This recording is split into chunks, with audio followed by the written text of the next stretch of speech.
joining the Payer Purchaser Summit. If you are using social media and you will be hashtagging or posting photos or comments of the event, if you could use the hashtag #OurHealthDE today, that would be greatly appreciated. We have a full agenda, and we really appreciate you all coming today, and we'll go ahead and get started.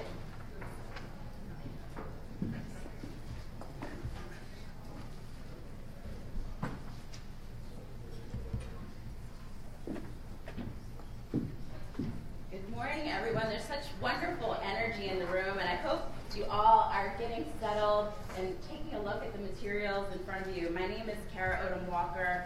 I'm honored to serve as Secretary of Health and Social Services in our state and welcome you to our Payer Purchaser Summit. We are really thrilled to have this dialogue today.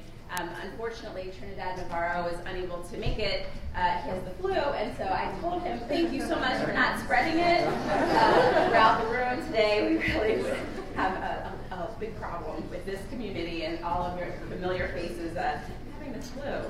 So I'm so excited about the interest in this topic. As you may have heard, Governor Carney has been laying out policies and approaches to put our state on a path of strong growth, and he's called out our work in healthcare. He has asked me to look at how we look at healthcare costs and quality in our state and ensure that all Delawareans are healthier and more productive. And the good news is that this challenge of high healthcare costs is not unusual in our country, but certainly in a state like ours, at a time like this, we have a unique opportunity to really look at state-based strategies and build coalitions and collaborations and bring people together. And that is really an opportunity that I see as unique for our state, because everybody can get in the room together and have a conversation and have dialogue. We want to start talking about how we will pay for healthcare in a different way that embraces value and looks at population health. But we also want to make sure that we have the data and the metrics that we know are critically important and are defined by us together to really call out what is important for us to come together and make sure that we're helping our state go on a better path in healthcare value, and then also focus on the important social investments, whether it's education or safer and healthier neighborhoods. So I'm so excited that we have a wonderful agenda in front of us today. We are live streaming on Facebook. Please do tweet during the day, share the link to Facebook, and we're really excited to invite our speakers. I am going to first invite up Tim Constantine to speak and offer some opening remarks. Thank you so much for coming today.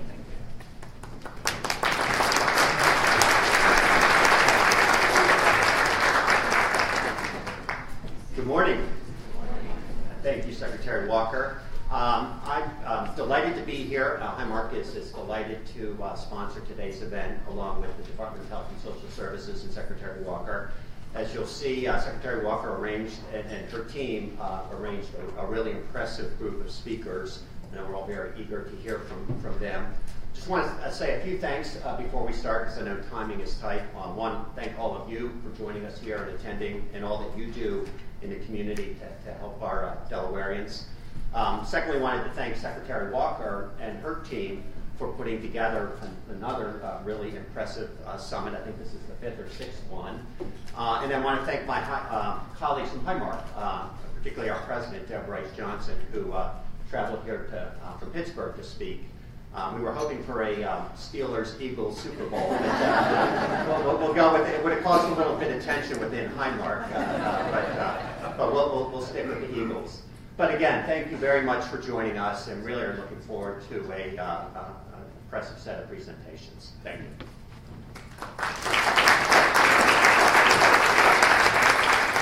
Thank you so much, Tim. And to have the president of Highmark of Delaware here and really pushing for us to have this dialogue has been critically important to advance where we're heading.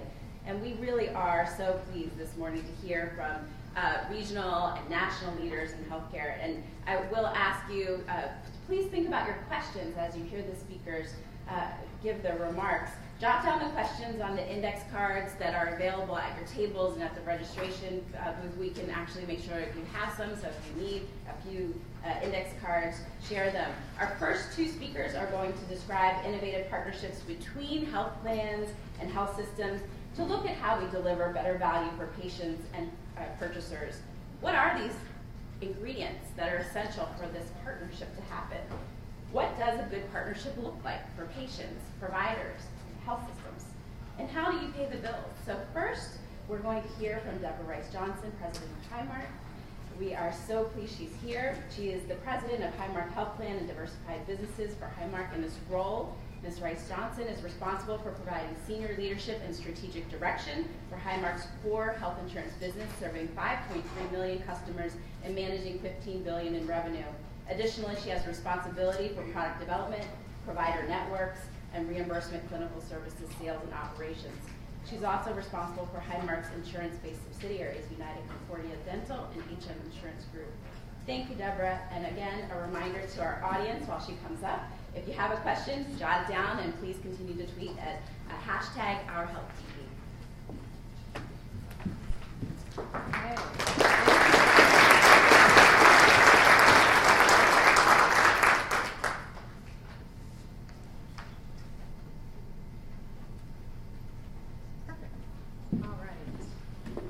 Thank you, and thank you, Secretary Walker, for having me here today. And just for the record, I am going to root for the Eagles, as painful as that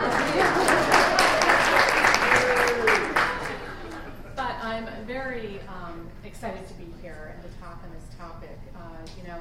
Whenever we think about the opportunities in healthcare, it really is about the transformation of healthcare, and it's how it's delivered, which means we need to have really aligned provider incentives, and it's also how we finance it. So the payers are particularly excited about the opportunity to partner. So whenever I wanted to share a little bit about Highmark. I know you know Highmark, Delaware Blue Cross Blue Shield, and they've been in this market for 80 years, the longest standing insurer. So something we're very proud about, and Tim has led this environment for a long time and led the relationship as we work together to bring Delaware Blue Cross Blue Shield to be a part of Highmark. And we've had a lot of great successes. Whenever I think about Delaware and the opportunities here, I was just talking a little bit ago about the opportunity to really use Delaware because it's so close, right? The provider relations are so tight that there's lots of opportunity as we move forward. So about Highmark, we are the only carrier in the state that's involved in every business segment, which is very important to us, including the ACA market. That was quite a bit of a challenge. We're the only carrier participating, but I think the good news is we have our providers partnering with us, and that's very important. So we feel like we have a real collaboration as we're delivering that service to a very important business segment. We employ about 600 employees. That's also important to us. That relationship with our employees who are always talking to customers, talking to our members, talking to physicians in the market and the hospitals in the market is very important because care is very local. And we believe that having a strong employee population allows us to stay very close to the local delivery. Again, very important. And I'm also very proud to say we have really strong relationships, with the Chamber of Commerce, the medical societies, the Healthcare Association, certainly with the legislators and regulators, the state. And we think that's also important because we can align around really important issues. So, thinking about those issues, one happens to be ACA. We have contributed about $50 million in subsidies since the inception of the ACA, the marketplace. We have around 25,000 members involved in that product. And so we think it's very important that as we align with providers and sort of the theme of today, that we figure out how to really make sure that the social determinants that plague many of those members are addressed, and we can do that in partnership, as well as the kind of care that's needed, and making sure primary care is a part of that. And you'll hear me talk about primary care a lot today because we happen to think that primary care physicians are the quarterbacks of the care for our members, their patients. We do have Medicaid. We have around 160,000 members in our Medicaid program, which we're very proud of. We partner very closely with the state, and we're very happy about that. And I think we're showing some real successes in being involved in that market. Additionally, whenever we think about some of the other things that we've participated in, so the state SIM program, we have been participating since the inception. Again, we think a lot of important learnings coming from that, and we do believe that will be part of the platform for transformation. So, what's value-based? Whenever we think about transformation at Highmark, we think about the way care is delivered, and finance is very critical, and it needs to be transformed. And I know many of you in this room would agree. And if you work with employers, or some of you in the room are from employers, it's very important that we understand how we make sure high-quality care is delivered, but at the right price. And so that's what's important about value-based care. And we have a lot of programs at Highmark, and we're actually have implemented and are working with many provider partners to implement some of those value-based programs. Our goal in value-based programs is, number one, to do what we need to for the customer. So whether that customer is an ACA member purchasing on their own, or it's an employer purchasing like the state for many, many thousands of employees, we think it's important that first we deliver for them. But in doing that, we think the providers have to be successful, right? So it's not just about lowering cost and negotiating lower rates. It's really how do you together change and transform the way care is delivered and financed. So again, that's a very important goal for us. So sort of the basis for us around value-based is, number one, you have to engage the consumer, the patient. And all of us in the industry have been challenged with how do you get the patient, the member, to use the transparency tools or tools that are available to them. They just don't. How many of you in here have used a transparency tool? Okay, not so many. It's not intuitive, right? It's not, and it's difficult, frankly. It's a very complex sort of scenario. It's not like shopping for a car. You can identify all the features you want, and you know exactly what it's going to cost you. I have a customer that said to me one time, she said, "Why can't it be simpler? Why can't my employees walk into a physician's office and know exactly what they're going to pay?" She said, "When I go to Sears and I look for tires, I see every single tire listed and exactly what the cost is. That's what you need to do around healthcare." Well, those of you in the industry know that it's not that easy. So a lot of work has to be done, but we have to find ways to engage the consumer. And we think we can do that through products that we write and a lot of education. The other part of that collaboration is with every part of the delivery system. So whether it's primary care, very important that we are paying primary care physicians what they should be paid to really manage the care of our members, speaking as a payer executive. Specialty care, very important. We're looking at different kinds of programs like bundled payments around certain types of episodes, and understanding who are the high quality and best cost providers, and how do you really incent members to use them, and primary care to refer. Hospital systems, very important in this process. And I'm going to talk about some of those relationships that we have and some of the new things that we're doing, because we think we are on a glide path that's going to eventually get us to a risk share model that will align payers and providers better than anything ever has.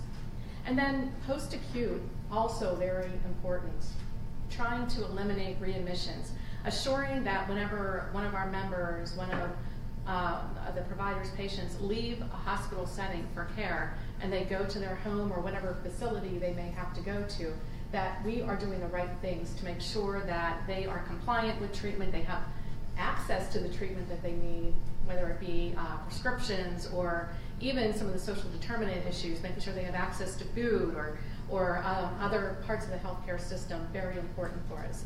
So that's the foundation. I'm going to talk a little bit about some of our models. Okay. I have another slide that popped up here, if somebody can help me. It's different than what you're saying.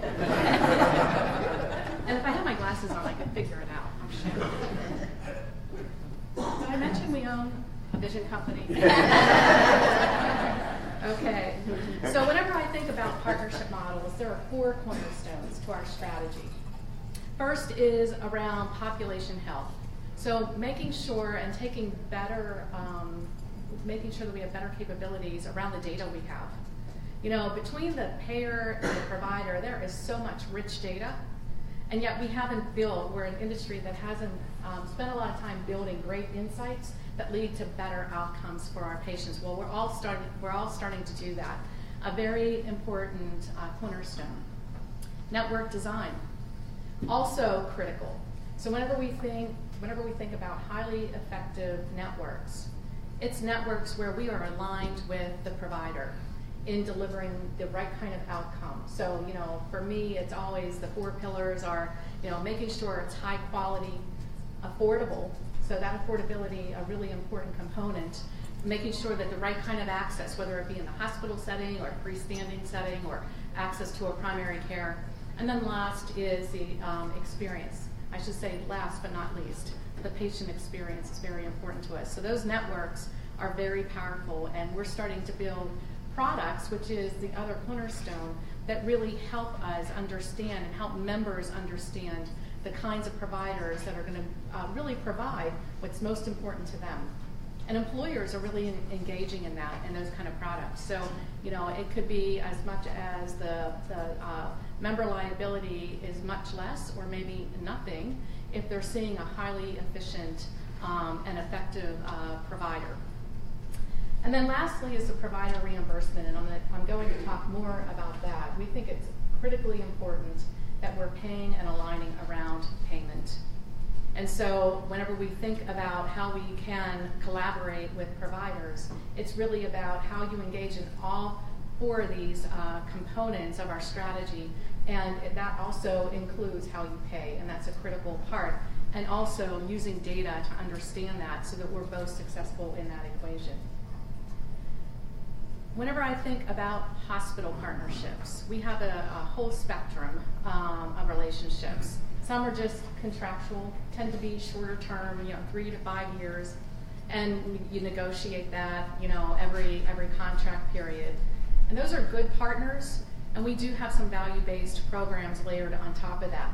We're moving, though, more to the other end of the spectrum, and so the other is aligned value models. And I'm sharing a couple examples here with you today. So for us in Pennsylvania, Lehigh Valley is a great example. Duke Life Point is a great example where we are doing a lot to align our efforts, writing products that include them in the highest tier, highest level of payment to encourage members to use them. They are also working with us around the data to understand what that data looks like and insights for the patients that we are managing together, and it is very much together, a collaboration, to assure that we're providing the best outcomes for that patient, and we're also providing incentives. So if they can help us manage the total cost of care for our members, the members that are attributed to them, they can gain more. So it's a gain share kind of model. We're also here in Delaware. We have started having conversations with Bay Health and with Christiana Care. We're very excited about the potentials that can come from that relationship because they do serve so many of our members and obviously so many in the community, and we think there's a lot of opportunity around transformation there. Joint venture is another opportunity for us. We announced early summer in 2017 our relationship with Geisinger, the delivery system. And we're doing a lot of work there in regard to a joint venture, a clinical joint venture that will allow us together to invest in assets that are necessary in the marketplace and the communities. We believe at Highmark that care should be delivered in the communities, so the best we can do that, we should. And we're going to build out that capability, and Geisinger is a good example. The other is membership interest. And what that means is we actually have equity in that delivery system, and together we have joint operating committees that really are working together to serve all of the community. And that goes from, you know, population health. It includes things like building outpatient centers where outpatient centers might be needed, neighborhood hospitals if that's necessary. We announced 2 in December. One is Warren General, which is in Northwest Pennsylvania, and then Penn State Health. You may know the Hershey Medical Center. They are in the center part of the state. We're doing a lot with them, and so that's a strategy where we are investing together with providers that are aligned in delivering community care. And then full integration, I think most of you know we own a delivery system, which, wow, that was really different for us. When that happened in 2013, it was the West Penn Allegheny Health System that was likely going to be going out of business. We wanted to preserve competition in the market. We wanted to preserve choice in the marketplace, so we acquired. We're the first Blue Cross Blue Shield plan to attempt this, and I can tell you my colleagues across the country at other Blue Cross Blue Shield plans thought we were crazy because Allegheny Health System, which is what we call it now, was in really bad shape and had lost money for many, many, many years. I'm happy to say this is the first year, 2017, we made money. So now my colleagues across the country are saying, okay, this is interesting, and maybe we'll learn something from you along the way. So you can see that spectrum's really important. Not everybody's going to want a deep, deep, deep partnership, but we want to make sure we have good contracts, right? That's important for us. All the way to the, here we go again. I think it's this. I got it. Thank you. That red button. Red always means stop, right? All the way to the Allegheny Health Network, the full integration. And what's important about that for us as a payer, it's not just what it did for the marketplace. In Western Pennsylvania, we have learned a lot. Together, we're developing clinical care paths to take up the variation in how healthcare is delivered. And what I'm excited about, I'm starting to use those very same models with other providers that we're partnering with. And we're learning a lot from Lehigh Valley, for example, and we're bringing some of their population health capabilities into Allegheny Health Network. So, we're not going to own every hospital, nor do we want to, in the marketplace, but we do want to take learnings that we have from these various relationships across our entire footprint. The other one I want to talk about is really physician related. It's true performance.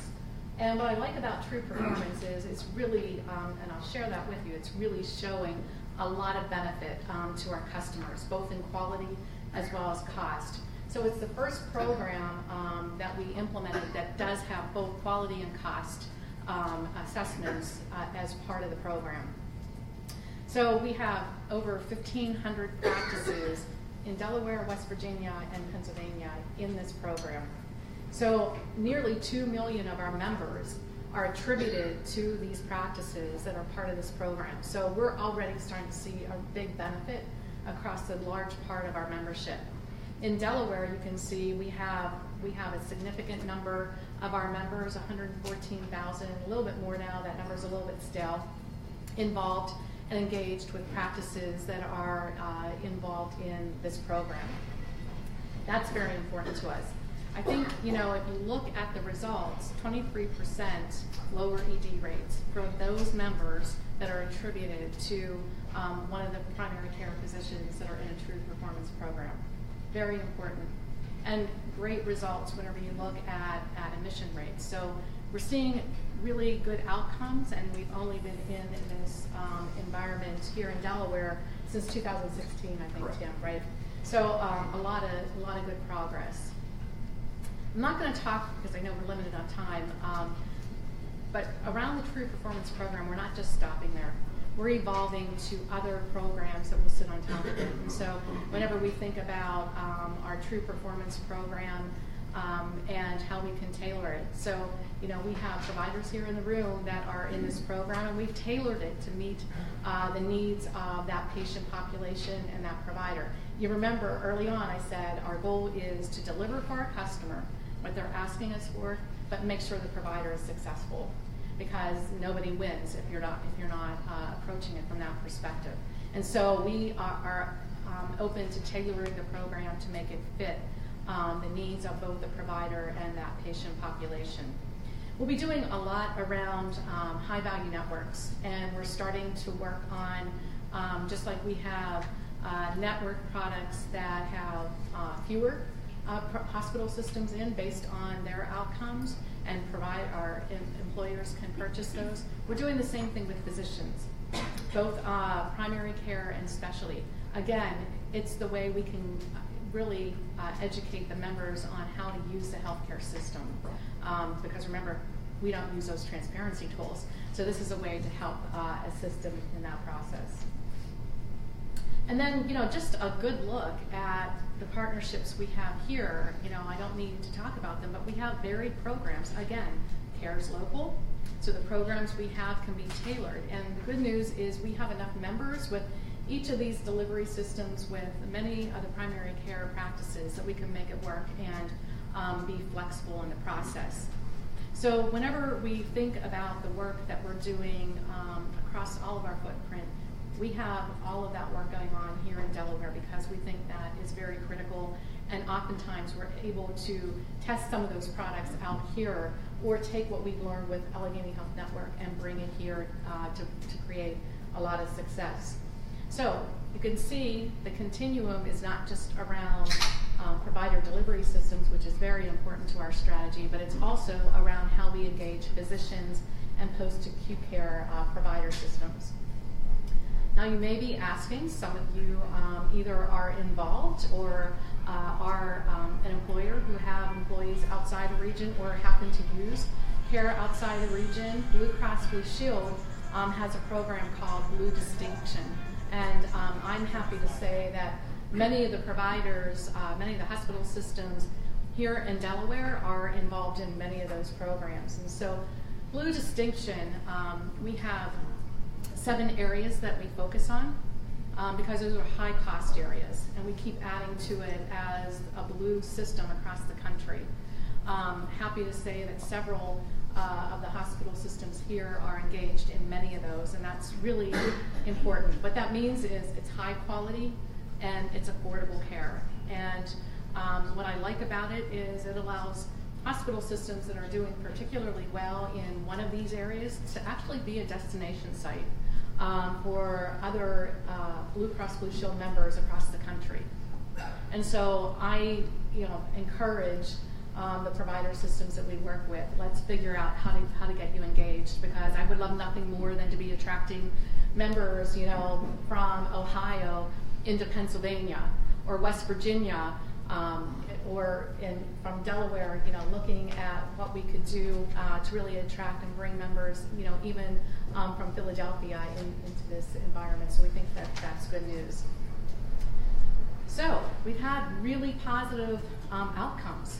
And like everything, we're measuring outcomes. We're using the data analytics to understand what we can provide and what needs to be adjusted within the models. But I think you can see here that there's great value in the programs that we have already implemented. So bariatric surgery, as an example, a 13% savings whenever you look at the Blue Distinction centers compared to the providers that are not in Blue Distinction. And we measure that nationwide, and we measure that locally. And that's really tremendous. 25% lower for maternity care. So the programs are working. We're excited about them. We feel as though it's important that we can take advantage of the value-based programs that our partner Blue Cross Blue Shield plans implement across the country, and that's very beneficial for employers who have members that don't just live in our region, and they get to take advantage of higher cost or lower cost, higher quality programs, which are important. So, next steps. We're going to continue having conversations with our provider colleagues in Delaware. We will continue to take learnings from other provider partnerships and bring it into relationships here, and vice versa. If we learn something here with Christiana Care, we can take that back to Allegheny Health Network. We really think that we have the ability as a health plan to sort of be the glue to make that happen, and the conduit to make that happen. We want to continue to partner around centers of excellence in the state, also critically important. And we want to make sure that we're doing what our customers want. Again, that gets back to making sure we have employees in this market like we do in every footprint, so we understand what the needs are and can hopefully address them rather quickly. So for us, it's all about transformation. And you'll hear, if our CEO were here, he would tell you we're on a path to 2020 that really is going to transform care and how it's delivered and how it's financed. And so we're very excited. We've made a lot of progress. We have a lot of members attributed to these programs, so we are able to test different models and look at the analytics that help us to adjust and to continue to improve, and that's really our goal. So with that, I'm going to turn it back to you. Thank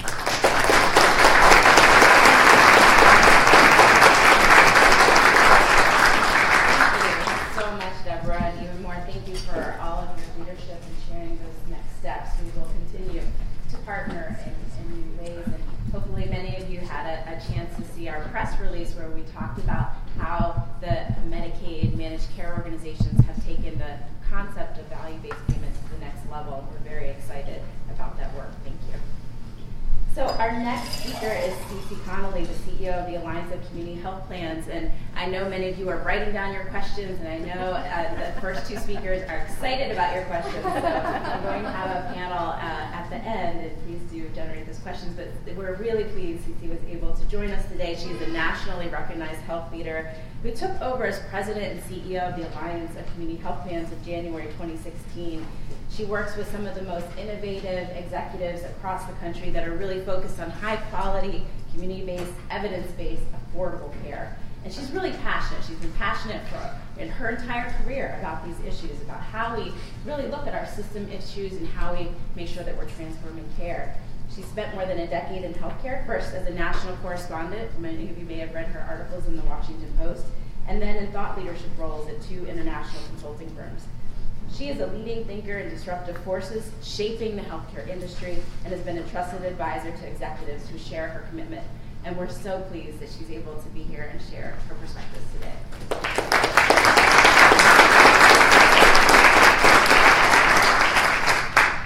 And Alice is going to help me. She just That looks beautiful. That looks lovely. Thank you so much, Secretary Walker, and thanks to all of you for coming out this morning and joining us. I think when Secretary Walker said that I'm passionate, what she was trying to warn you is I can get pretty worked up about this stuff. And I might get you a little worked up about this stuff on purpose, because I think that's what we need in healthcare these days, is folks getting a little more fired up.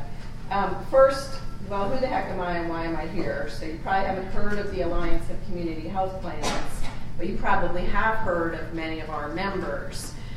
So for instance, Geisinger, which Deb mentioned, is one of our absolute favorite members in our alliance. We are all of the nonprofit, provider-aligned, community-based plans. So Geisinger is a great example of that. Maybe you've heard of a little company called Kaiser Permanente, another one of our wonderful members. Out in the other part of Pennsylvania, UPMC, Health Partners in Minnesota, several in Wisconsin. We're a national organization. So I think maybe one of the things that I can bring to you today is a little bit of that national perspective. And I think that that's good news for Delaware, and I love what I see on the flyer that I think you all have got here, because I think it does such a fantastic job of capturing so many of the challenges that you all have here in Delaware. And what I want to share with you is that these are common challenges across our U.S. healthcare system. And there's also good news in that there are many states and many cities around the United States that have made progress in a number of these areas. And so there are actually lessons learned and good models for you to go out and potentially emulate, or at least draw some insights from as you think about and you head down this path toward better value, as the Secretary talked about it. So I think that you're in a very good position right now, and as you know, sometimes smaller places, smaller companies, smaller states have the ability to be a bit more agile and nimble when it comes to these things. And because of the nature of personal relationships in Delaware, the contacts. So many of you have been working together for a long time. I think that paves the way for success as you embark on this journey. Tell me a little bit about you all. How many of you, show of hands, are in the health industry? Hospitals, doctors, health insurers. Okay, it's a pretty good group. Okay. How many of you are healthcare purchasers? Maybe individually or as an employer, you're going out, okay, a smaller number. So the secretary sort of started us off this morning by saying we need to pay for value. So I'm going to take that. I completely agree with her. And I'm going to ask, what do you think are some of the big barriers to that, the big problems in our healthcare system today, and this can be Delaware or it can be U.S. writ large, that are prohibiting us from paying for value? You think it? Toss them out. Benefit design. Benefit design, says my dear friend, Dr. O'Kane, who you will hear from shortly. What else? Lack of competition. Lack of competition. Excellent one. Yep.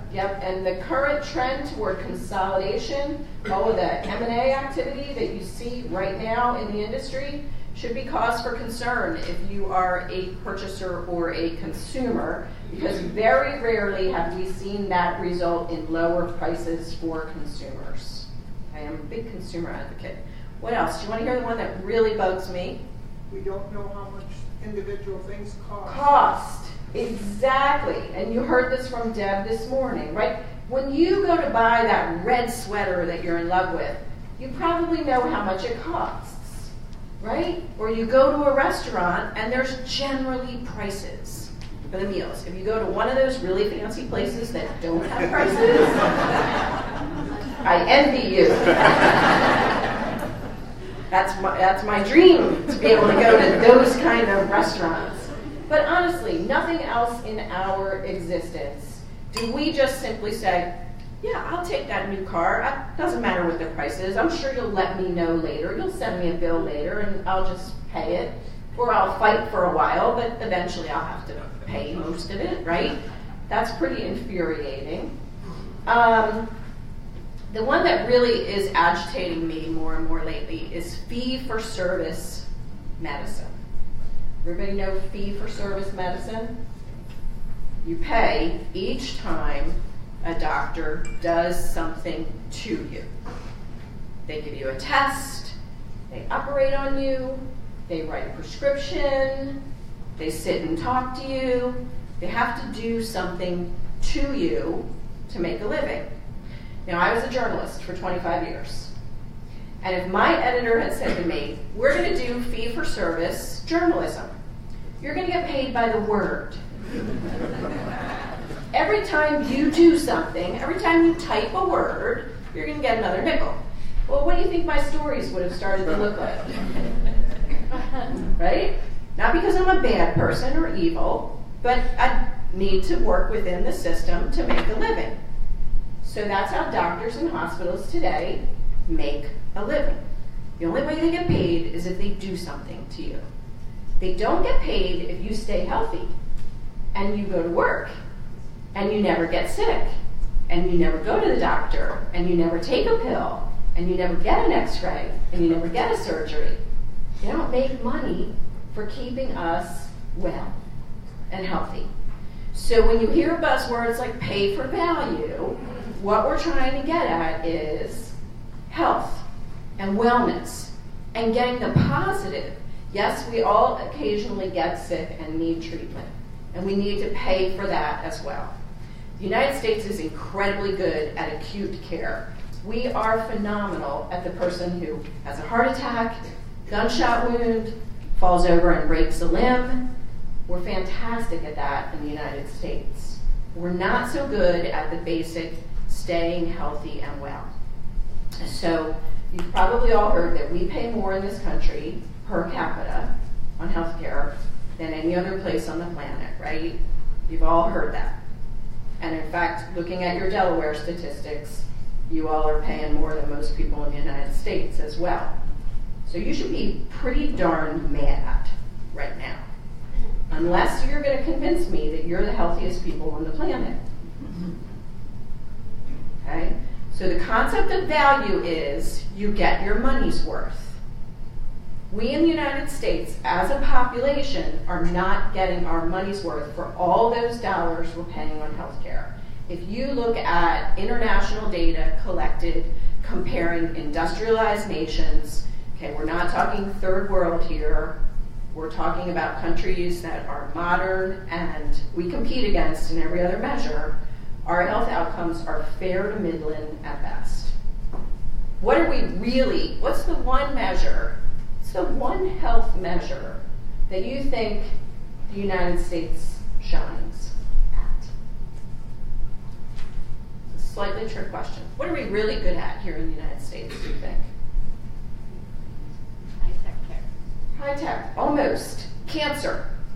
The United States is very, very good at detecting cancer early and early interventions and treatment. And that's fantastic. Don't get me started on the price of cancer drugs. You'll really see me get worked up. But by and large, the statistics suggest that we as a nation perform pretty well in that early diagnosis, treatment, and intervention of cancer. Now, this is a slightly a trick question, but when you think about health and health categories and measures of health, what's the other one that the United States is number one? Good or bad? It's bad. Obesity. Obesity. We're number one. Woohoo! Right? Now, Mexico, I lived in Mexico for 3 years. Mexico is trying so hard to catch up to us. Oh my gosh. They got the Burger Kings and the McDonald's and the KFCs. But they can't catch up to us yet. We're still number one in obesity. So isn't that great, right? So what are you getting for your healthcare dollar?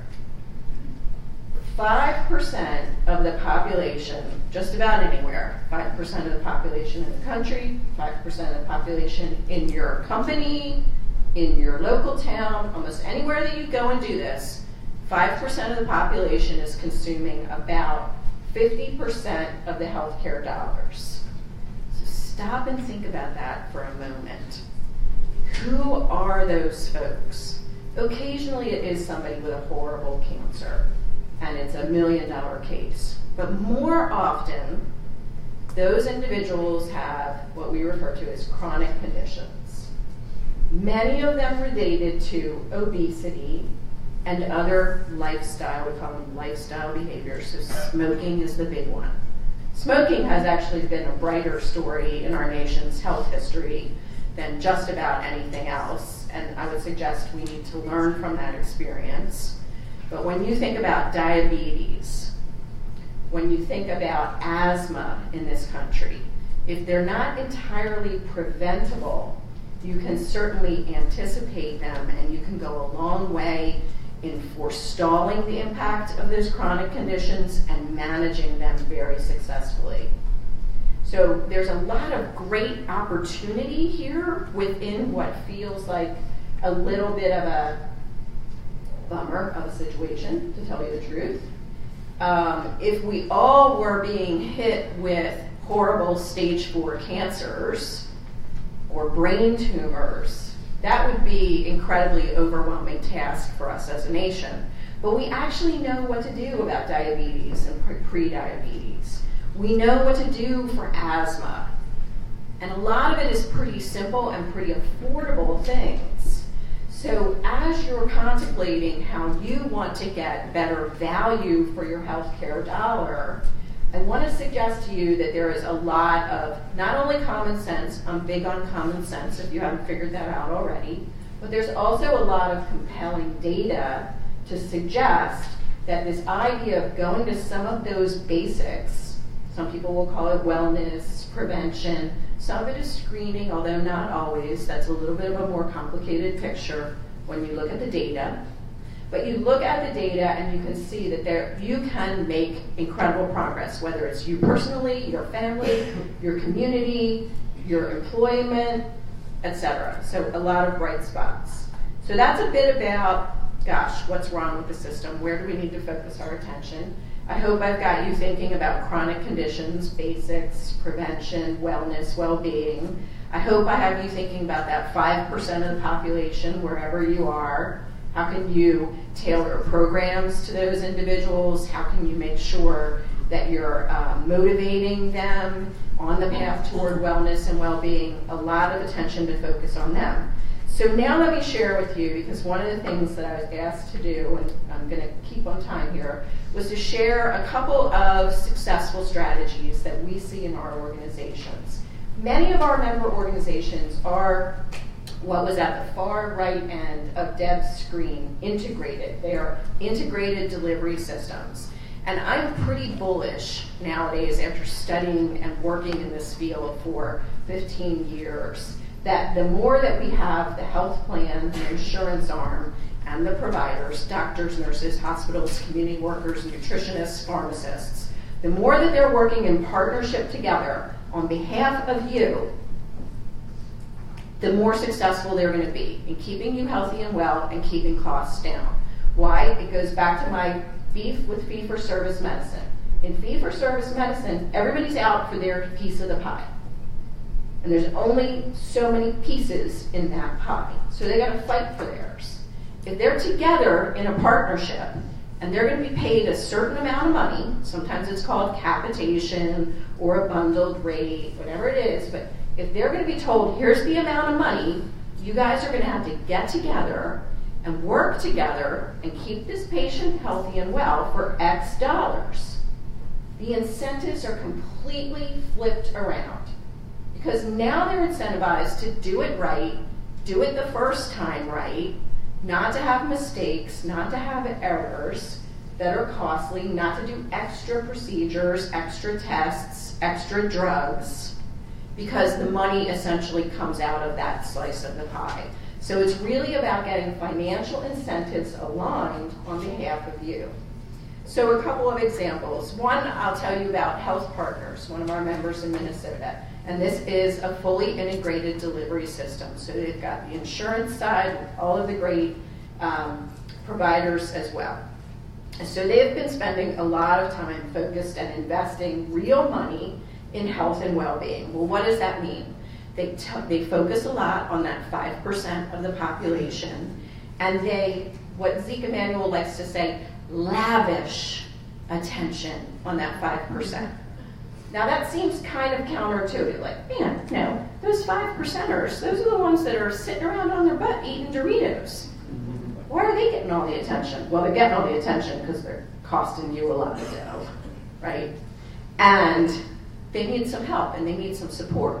So Health Partners does a lot of things like text messaging, to motivate people to participate in their programs. They have health coaches.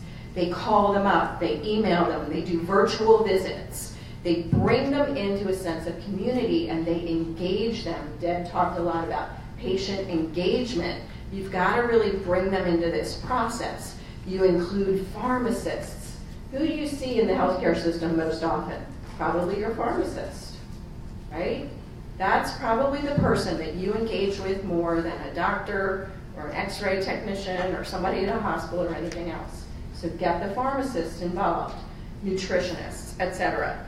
They then set up a patient registry, Deb mentioned data, very, very important, to track the progress of these individuals that they were focusing or lavishing attention on.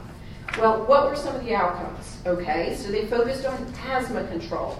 Not hard, not complicated, not rocket science, right? Like even I could probably understand asthma control. And I'm just an ink-stained wretch. So they focused on asthma control.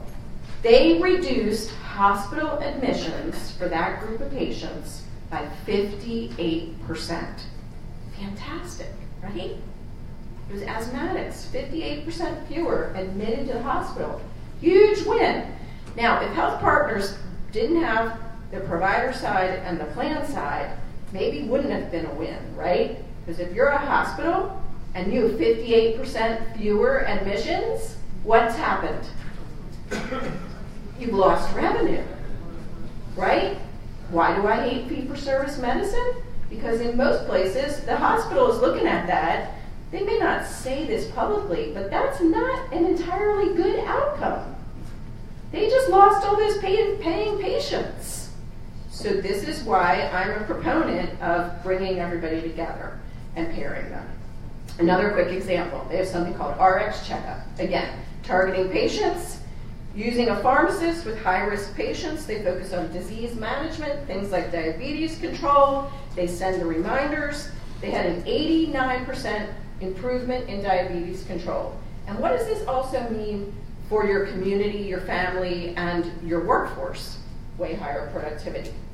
Now, you don't have to do it in a purely integrated delivery system. We have another member up in Albany, New York, Capital District Physicians Health Plan, CDPHP. They have a program with employers, about 100 employers work with them on something they call shared health. They have promised to keep premium increases below 7.5% if the employer does some things like workplace wellness, gets people signed up, participating in a number of these team-based approach. So there's an account manager, there's a health educator. They bring in, very, very importantly, behavioral health. We know that behavioral health is such a key often to physical health, so they bring that into the mix. They have kept the premium increases for those 100 companies at 4.4%. So very, very good progress there, and obviously much healthier people. I have many, many more examples that I'm happy to share. I love to share. They're the bright spots that I think we all can learn from and emulate. I hope that I've kind of pricked your thinking just a little bit. And it's not just anecdotal. I like to tell stories because I think it's just a good way to digest information.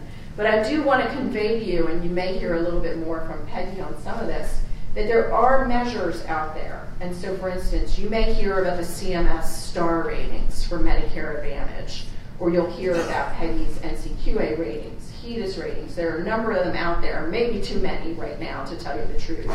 And we need to get a little more logical and coherent about that. But what I want to share with you is that if you pull that data, you will see that our member plans are among the highest scorers consistently across the country in these health measures for quality. So consistently, our members across the country are doing a better job at controlling blood sugar in diabetics. They are doing a better job at controlling hypertension. There's another measure that's called maintaining physical health. It's kind of a funny name, but another important category. And at keeping hospital readmissions down. So there is data to support this idea that if you do the right thing for the patient, if you're truly patient-centered and you're keying in on health and well-being, there is data to show that it is worthwhile. It is worthwhile for the consumer. It's worthwhile for whoever is paying the bill, whether it's the individual or the employer or the government. So it's good news all around for all of us. And let me just share with you one other interesting data point. J.D. Power, everybody know J.D. Power? Yeah, you hear about them with like cars or refrigerators and that sort of thing. Well, they've actually started looking at how health plans perform. And again, happy to brag on our members that score super well. But they put out a very interesting report a few months back. And it showed that consumers are happiest when they have a plan and their clinical care team working together. Now, this is often referred to as a narrow network. Narrow networks have kind of gotten a bad name because the idea is like, oh, I can't go to that doctor over there and this one over there. I got to stay in these. The issue is not whether or not it's a narrow network. It's how good is the network? Who's in the network? And does it function together? Is it transparent? Does it share information?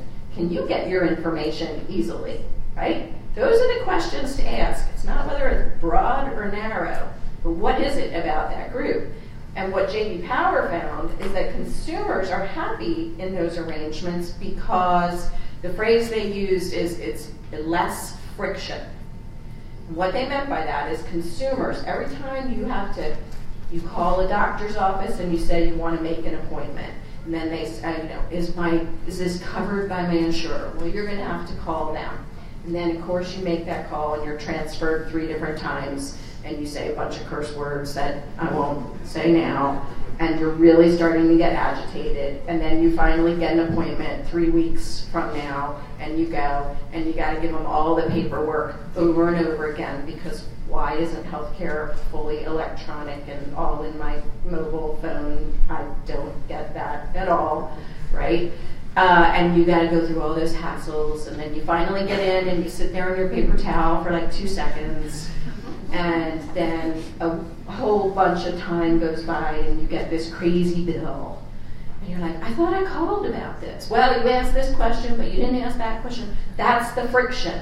That's the friction that consumers can't stand in healthcare.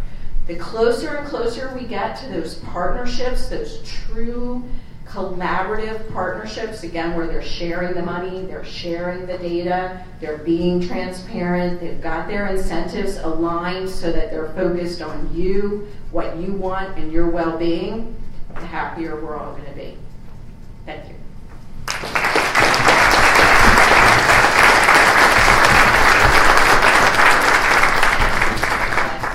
And I can't wait to introduce Peggy O'Kane, who's excited to come up on the stage with me, who's the CEO of the National Committee on Quality Assurance, or familiarly known as NCQA, and she's going to continue to underscore the important role that we need to incorporate quality and metrics into all that we're doing. And as many of you know, the healthcare benchmark work does focus on data and data transparency, not just about cost, but also about quality. I'm really looking forward to hearing your perspective. You don't want me to talk about it, is that? Oh, no, you're okay, good. Don't read all that stuff. Well, I think it's important to know that she is a member of the National Academy of Medicine and has received numerous awards, and she is one of the 100 most influential people in healthcare and named numerous times. I'm just so pleased and honored that you're here with us today and willing to share some remarks. And we continue to look for ways to make better healthcare decisions.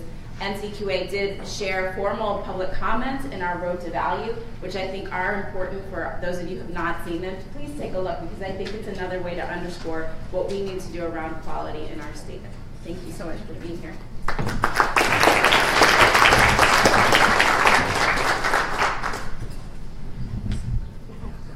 So I think I can tell one of my well-used jokes here, because how many of you have heard me speak before? Okay, so not that many. So I can repeat my joke. When my kids were small and we were starting it, so this thing popped up again. This right button.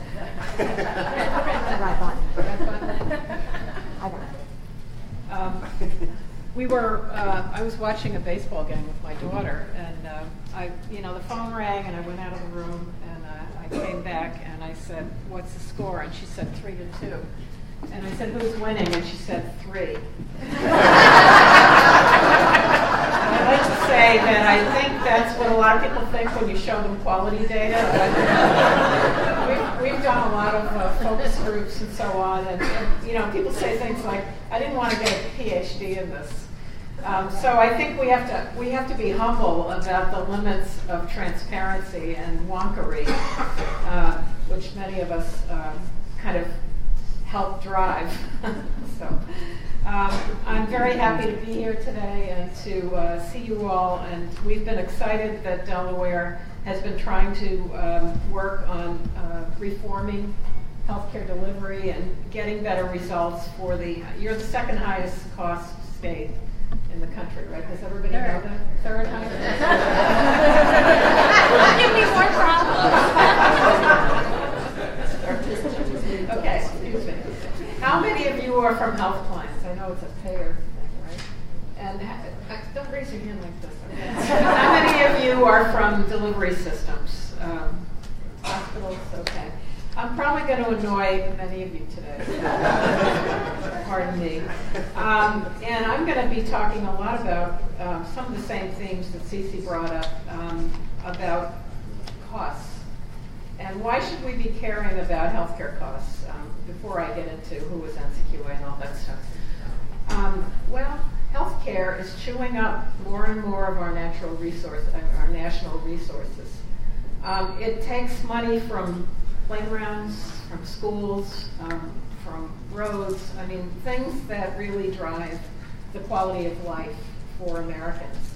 And I think you all know that we're twice as high as the next highest country, and that's covering everybody among developed countries. So there's really something wrong here. And the other thing that got me fired up here is yesterday I had lunch with Niall Brennan, who's the head of the Healthcare Cost Institute, which is in DC, and they have put out a report, which I'd be happy to share. I can send it, and you can share it if you want, about what's going on with healthcare costs. And their latest data is from 2016, and they're looking at changes over 4 years. And the bad news is that the costs have really started accelerating again. There are tidbits in there that I think we need to take a look at. I can't show you this. I've got to, for the people in front, you can see it, but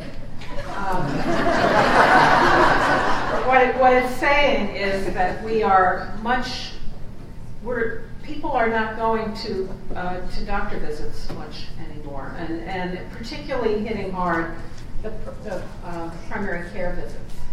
So NCQA, many plans, many states have really worked hard to develop a capability out there for primary care in the patient-centered medical home that's really kind of operationalizing the rhetoric about what primary care is supposed to be. There are tremendous people out there practicing primary care, and they are getting clobbered by our payment policies. And I include the way that the RUC and the CMS decides whose visits are worth more. But I also think that the high deductibles, which I think people went to as a last resort, really put a barrier in place for the use of primary care. Because even if it's carved out, which it sometimes is, and if yours isn't, I really urge you to sit down with the employers in this state. And I'd be happy to come back and talk with Mercer. Is Mercer here today? Yes, we're looking forward to meeting you. I really think that there are some things that can be done that really would be helpful here. So I started with that, and I said I had lunch with Niall yesterday, and he said, well, why aren't we doing something about this? And basically his report says the costs are going up. Actually, the utilization in many areas is going down, but the prices are they're trumping the decline in utilization. So all of the health plans that are out there working away, trying to make patterns of care more sane, it's just completely trumped when you can't do anything about the prices. And so I don't know what you can do as a state about prices, but somebody's got to do something. It's the usual things. Actually, in the report it says surgery is up, and the prices of surgery are up by 30%. Drugs, we all know that that's a really awful area, and there's been reduction in utilization of drugs, but there's been so much increase in the prices, again, that the net effect is high. So there are lots of things to deal with here. And, having been the president of NCQA for over 20 years, I won't say the exact number of years, it's really discouraging because, I've always believed we can make things better. And, I just feel like maybe we can, but we're not. And I don't know if that's about the politics, if it's about the complexity, but we really need to kind of stand up, work across boundaries. I mean, particularly one of my messages is have partnerships between providers and plans, like Highmark does. But you really need to sort of get in there, sit down together, look at that thing popped up again. Just show me how to turn it off before I get to my slides. We really have to do something about this. This is a national emergency. And I don't know if it's our Irish genes, but Cece's fired up, I'm fired up, and Niall is from Ireland, so he's too. So we need to take the energy and do something constructive about what's going on. So all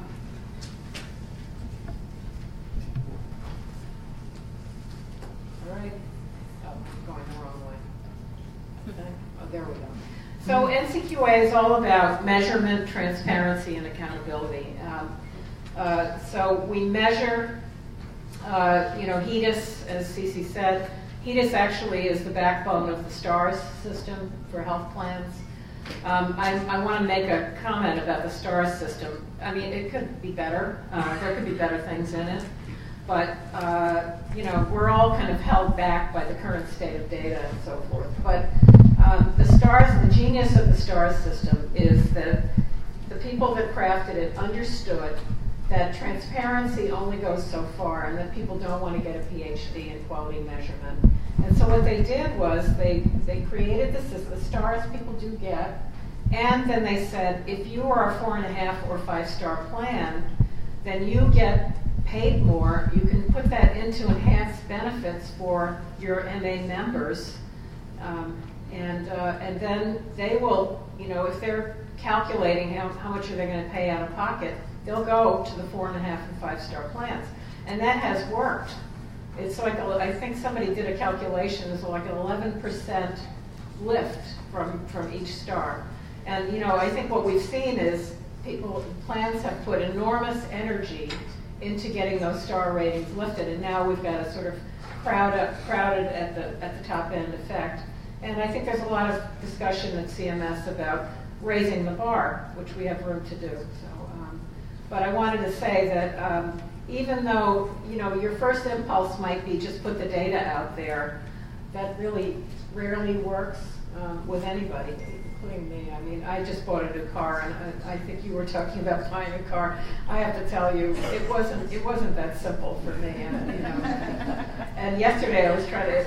It has a self-parking function, which I haven't used it because I mostly don't parallel park.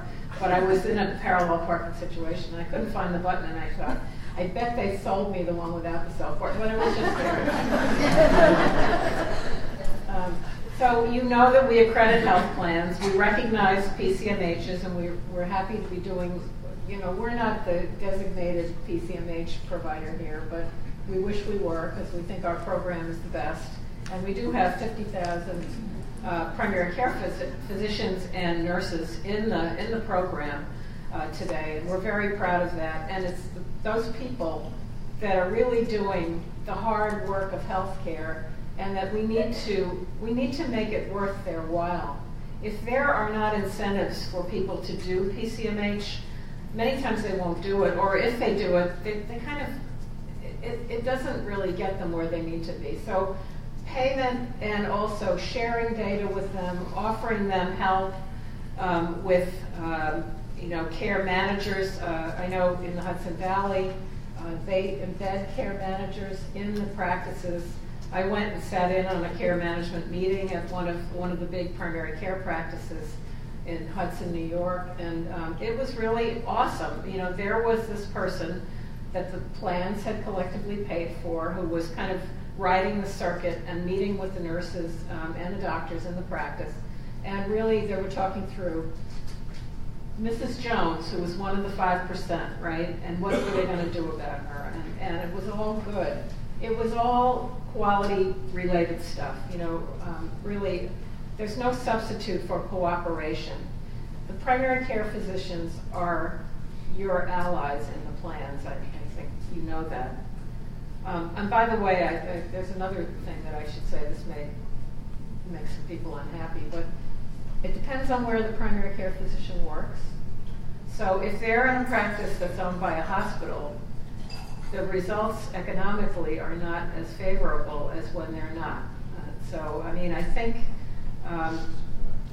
the incentives of hospitals to have heads in beds, as Cece was talking about, is very powerful. And if practices are owned by the hospital that's saying we need more admissions, then you get the bad effect. So there are so many ways that these things can go wrong, and you just have to be constantly vigilant, constantly looking for the patterns. I mean, this was presented by, I think it was CRISP in Maryland, to the Healthcare Cost Commission, and so it's really very interesting. So a patient-centered medical home is not a patient-centered medical home every time. So you've got to think about them meeting the qualifications at the practice level, and then you have to look upstream, not of individual practices, but of groupings of practices, and see what is going on. And if they need to do something different, you need to show them what that different thing is.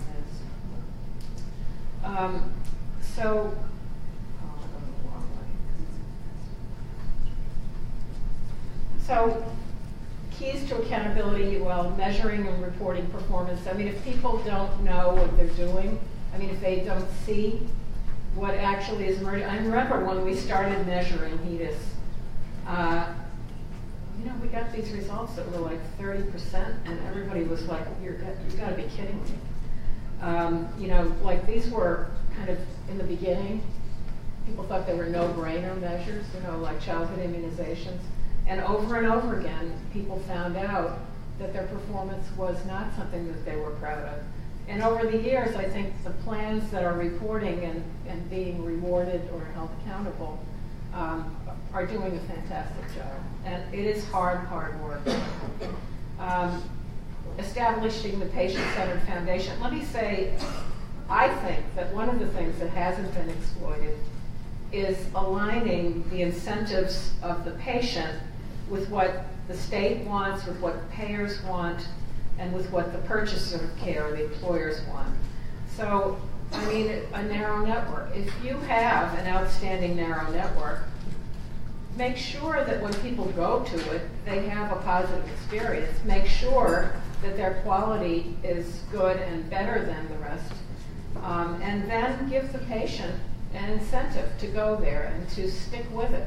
I mean, the amount of, even when people, I mean, this business about attributing people to accountable care organizations after the fact, that really, I mean, what are people supposed to do? And, I mean, so you find out that this was your experience last year, and there's nothing you can do to go back and change what happened last year. So, and even when you use that experience to kind of say, it looks like Mrs. Jones is your patient going forward, Mrs. Jones may be going elsewhere.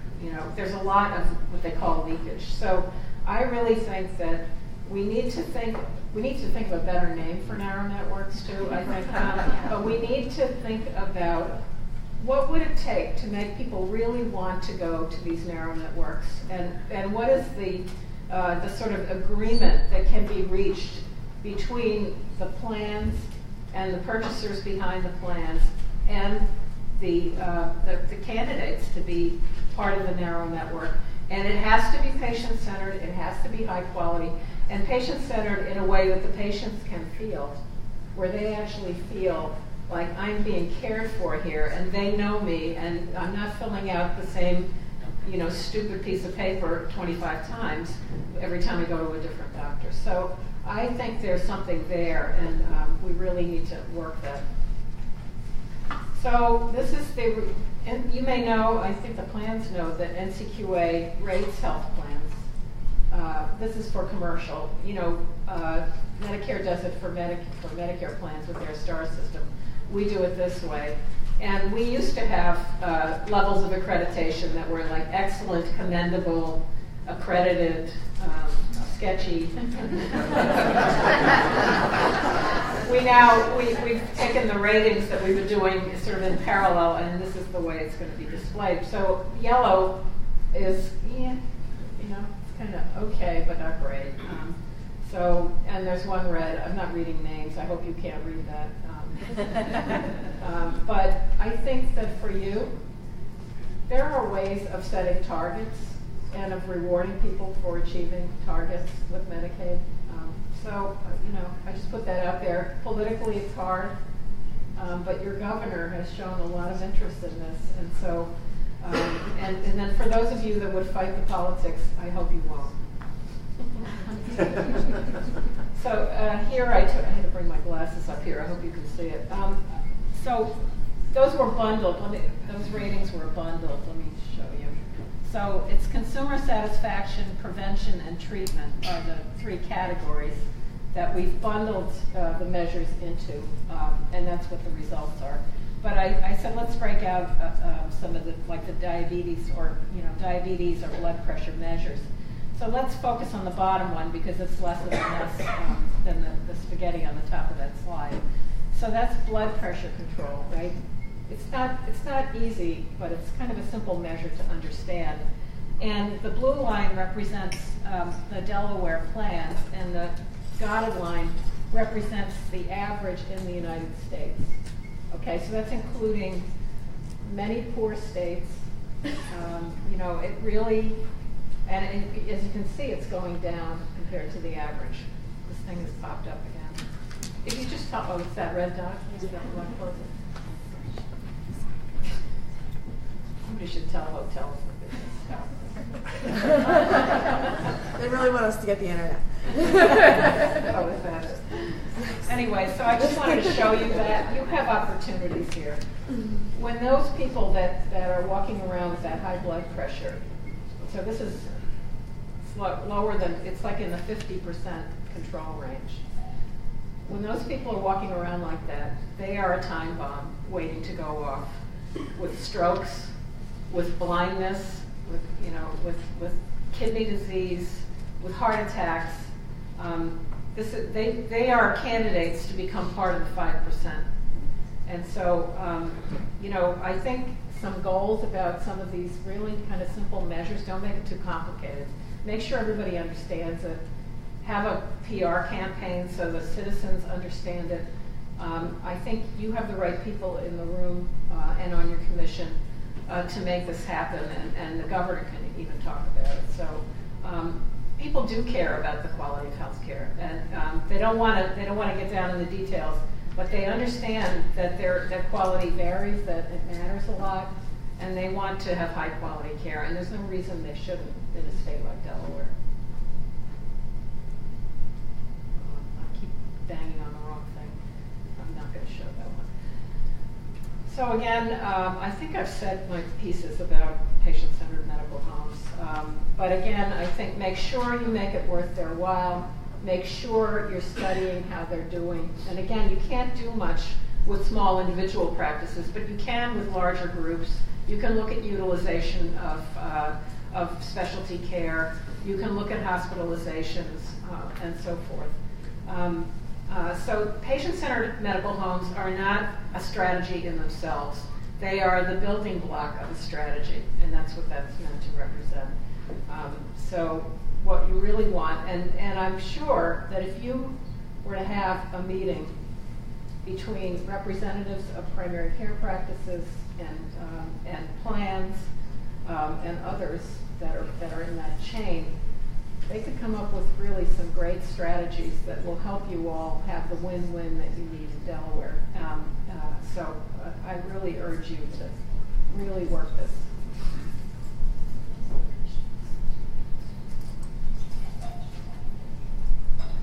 Yeah, I think I've made these points. So I'm done at 21 minutes. More time for questions. So thank you all.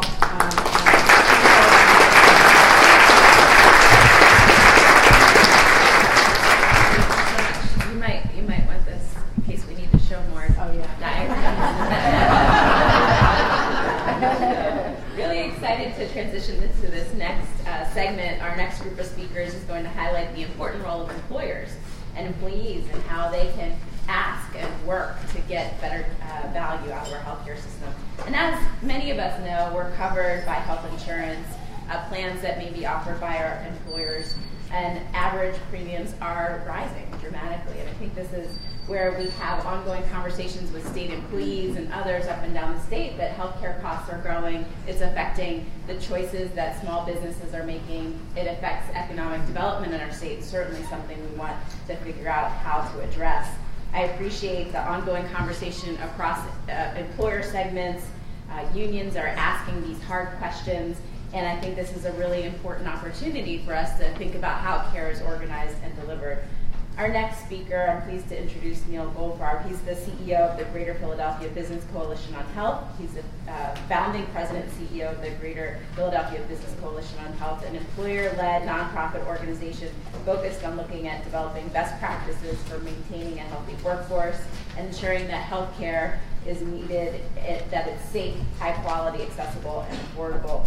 And it represents over 1.5 million lives covered nationally, and then also almost 750,000 lives in southeastern Pennsylvania, southern New Jersey, and Delaware. And he brings 30 years of healthcare research and management experience in academia, Medicaid managed care, and consulting organizations. I'm so pleased that he also was at my former alma mater of Jefferson College of Population Health and was looking at the research agenda, which all of you know is near and dear to my heart. Thank you so much, Neil, for being here. Really looking forward to it.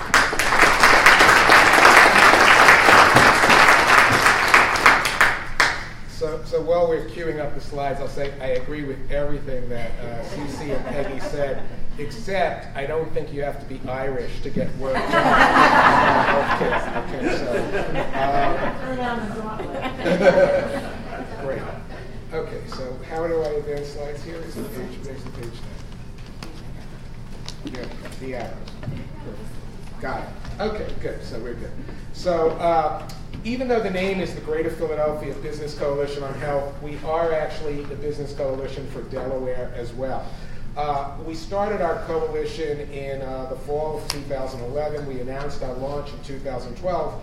And the way we ended up covering Delaware was that one of our founding members was AstraZeneca and said, would you be willing to include some Delaware employers? Subsequently, we had a conversation with the state of Delaware, and I know we have a couple of people in the audience today, and they said, gee, we would like to join as well, and we represent the entire state. And so we decided, well, there's a real void here, and let's try to fill that. And so we now represent, as Secretary Walker said, southeastern Pennsylvania, the whole state of Delaware, and the counties of southern New Jersey that really serve as suburbs to Philadelphia. Our mission is really to help employers and to represent employers in multi-stakeholder initiatives that will drive the kinds of value improvement, quality and safety improvement that we've been talking about this morning. Here's a pictorial showing all our members, and I was joking this morning, if you can find the state of Delaware's logo there, it's like, where's Waldo? But you're there. Other big members in Delaware, AstraZeneca should be up there somewhere. Whoops, that just advanced automatically. There we, oh, I know what happens. These two slides, I have to fix this. They advance automatically. But anyway, Christiana Care is an employer member. And so one of the comments to make is we as a coalition are here to represent employers. Healthcare is a very important part of our economy.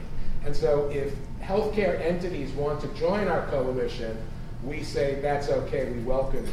As long as you're coming as an employer, if you're taking an employer membership, to talk about the same issues all the other employers have, about employee health, employee engagement, managing diabetes, costs of care, how do we drive quality and safety, then we'll welcome you as an employer member. So Christiana Care, as just an example, is an employer member of our coalition, and we work with lots of different people at Christiana, not just the employer team, but the main representatives do come from the HR and wellness space. We do have a lot of affiliate members as well. These are organizations that are interested in our agenda, either supporting it or keeping an eye on what we're doing. Pharmaceutical companies, healthcare provider organizations, health plans, benefits consulting organizations, wellness companies, and other sorts of vendors. And so we're really trying to serve the needs of employers, but also welcome the opportunity to work with other stakeholders, which we know is essential. We do a lot of member education, and people were asking me this morning, why do members join or choose to join the coalition? And even though I would say the most important thing we're doing is trying to drive change in the healthcare system, a lot of our employer members would probably say, yes, but a lot of that comes through the education that you're providing. So we do monthly programs for our members. Just as an example, yesterday we did a program on genomics and personalized medicine. And what do employers need to know about this issue? Should they be covering these benefits or not? How should they be encouraging employees to get genetic testing, and under what circumstances? It's definitely going to hit the healthcare bill in many ways, so we think employers have to know about that. Population health and is a big theme of our coalition in general, and specifically we recently did a program on diabetes management because we're going to be focusing in this next year on what can we do as an employer coalition to drive diabetes care improvement. So what can employers do from a wellness perspective, from a benefit design perspective, but also, now I know what she was talking about with the red dot. So how do we close that? Peggy, I was saying, how difficult can it be? Click on the red dot. Okay, thank you. Okay, does everyone want to come up and see the red dot? Okay. We recently did a program on the ACO landscape and what's going on in Philadelphia and Delaware regarding the development of ACOs. And again, what do employers need to know? Our annual conference, which is going to be this year, June 5th, and please feel free to write down that date and to join us because it's open to everybody. Our annual conference is going to focus on the latest innovations in driving value. We're going to have a whole session on direct contracting. We're going to have a whole session on value-based pricing for pharmaceuticals, and does that have any real legs? So I hope you'll join us at the Philadelphia DoubleTree for that. And then we have an annual wellness summit, which it's been raised this morning as a major issue. This year's wellness summit will focus on how do you get consumers engaged, and how do you get them to use your wellness program offerings, and to look at transparency tools, and do all these other things that we know are important. So we do an awful lot of education. We're also the regional leader for the Leapfrog group in this area. How many of you know what the Leapfrog group is? Okay, so not everybody, but a lot of you. So the Leapfrog group is a national effort to drive transparency around hospital quality and safety. The Leapfrog group has started by employers around 12 years ago, has a voluntary hospital survey. When we started our coalition, 3 hospitals in southeastern Pennsylvania and Delaware out of 55 were voluntarily creating transparency around quality and safety by doing the Leapfrog tool. So we started going out and asking hospitals, we represent the employers who, by the way, pay your bills, and we would like you to do the Leapfrog survey. You can see we've had great success in getting more hospitals to participate in the Leapfrog survey. So we appreciate that, but it's definitely taken work. Now, the other Leapfrog product is controversial. It's the hospital safety grade. And unfortunately, Delaware, when you look at the 50 states around the country, ranks among the lowest states in terms of hospital safety grades because we have no A hospitals. This is a list of the hospitals that are graded by the Leapfrog group and where they stand. We know that hospitals care about safety. We don't think anybody's deliberately trying to infect people, but we also know that there's room for improvement. And to the extent that we can be at the table working with the health plans and the hospitals to look at why are we getting these grades and what can we do to drive improvement, that's an important role for us as the purchaser of healthcare. So the hospital safety grade is calculated for every hospital that has a significant volume, whether it participates in the Leapfrog survey or not. And the hospitals sometimes complain about the safety grade, but oftentimes it's the same hospitals that refuse to do the hospital survey. And the Leapfrog group created the safety grade saying, look, we need to create a simple to understand, sort of like the STAR system that was mentioned before, something that consumers can understand. And they can certainly understand A's, B's, C's, D's, and F's because they all experience those grades at some point in their life. So we're publishing data on the safety grade as well as on the survey. We'd love to see all the hospitals currently in Delaware. Bay Health and St. Francis Hospital do not participate in the Leapfrog survey. All the other hospitals do. We know it takes time, and we greatly appreciate their willingness to take that time and to be transparent. We know that transparency drives improvement. And just to give an anecdote, we had a hospital, Doylestown Hospital, spoke at our annual conference this past year because they went from a C to an A on the hospital safety grade. And the CEO said, quite frankly, we were embarrassed by our C. we invested more resources in understanding why we were getting a C. We figured out there were things we could actually do to improve safety that were underlying that C, and we did that. We invested more heavily in safety. We changed the way we staffed the ICU, as an example. And that's what resulted in the A. And you know what? Not only did we get an A, but we're happier, our providers are happier, and we know we're delivering better care as a result. So even if consumers are not using these tools, they're important because we know hospitals and health plans are looking at them, and it's being used to drive change in the healthcare system. We also put out information for our members on specific aspects, specific data from the Leapfrog survey. So not to be so simplistic about just the ABCDF, but as an example, we put out a report on infection rates. So even if the hospitals in the room take exception with the ABCDs and how those are calculated in the methodology, you can't argue with the data, the objective data on your infection rates. And there's lots of room for improvement in Delaware as well as elsewhere. Other kinds of things that we do. Our benefit design was mentioned this morning as one thing that employers could be doing to drive change. We're encouraging employers to really adopt value-based insurance design, to look at things that are high value and offer them to consumers with low out-of-pocket payments, and look at things that are low value and say maybe we should stop covering these things altogether or put more of the burden on the consumer.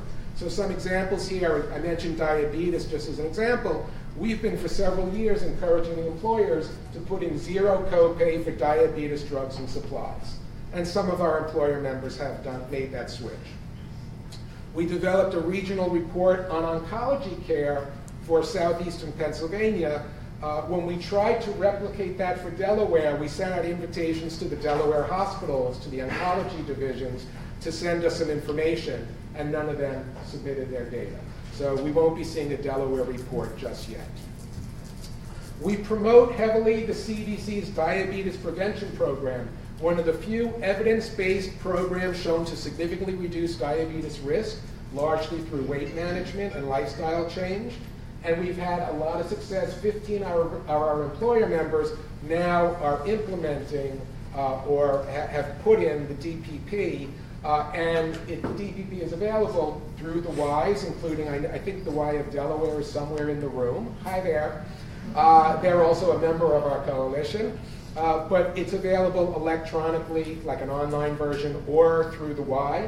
And we would encourage all of you to think about the DPP. We know Christiana Care also has a very active DPP program. We're trying to create more employer data analytics to tell employers how do you look at your data to understand where the issues are and how you can improve them. And we recently issued a regional report on diabetes care. Delaware actually looked pretty good, and it matches up with Peggy's data pretty well. But there's still lots of room for improvement. Why is it we still have, even in Delaware, 15% of people with diabetes don't have an annual A1C test? Is that all consumer behavior? I don't think so. Other things we'll be working on in the coming year. So I mentioned this comprehensive approach to diabetes. What can employers do, and how can we drive change with other stakeholders? And I think that'll be an exciting collaboration for us. We'd love to bring that to Delaware as well. Creating more transparency at the physician and group level. This is something our members are asking us to really dig into because we have good transparency at the hospital level, but not at the doctor level.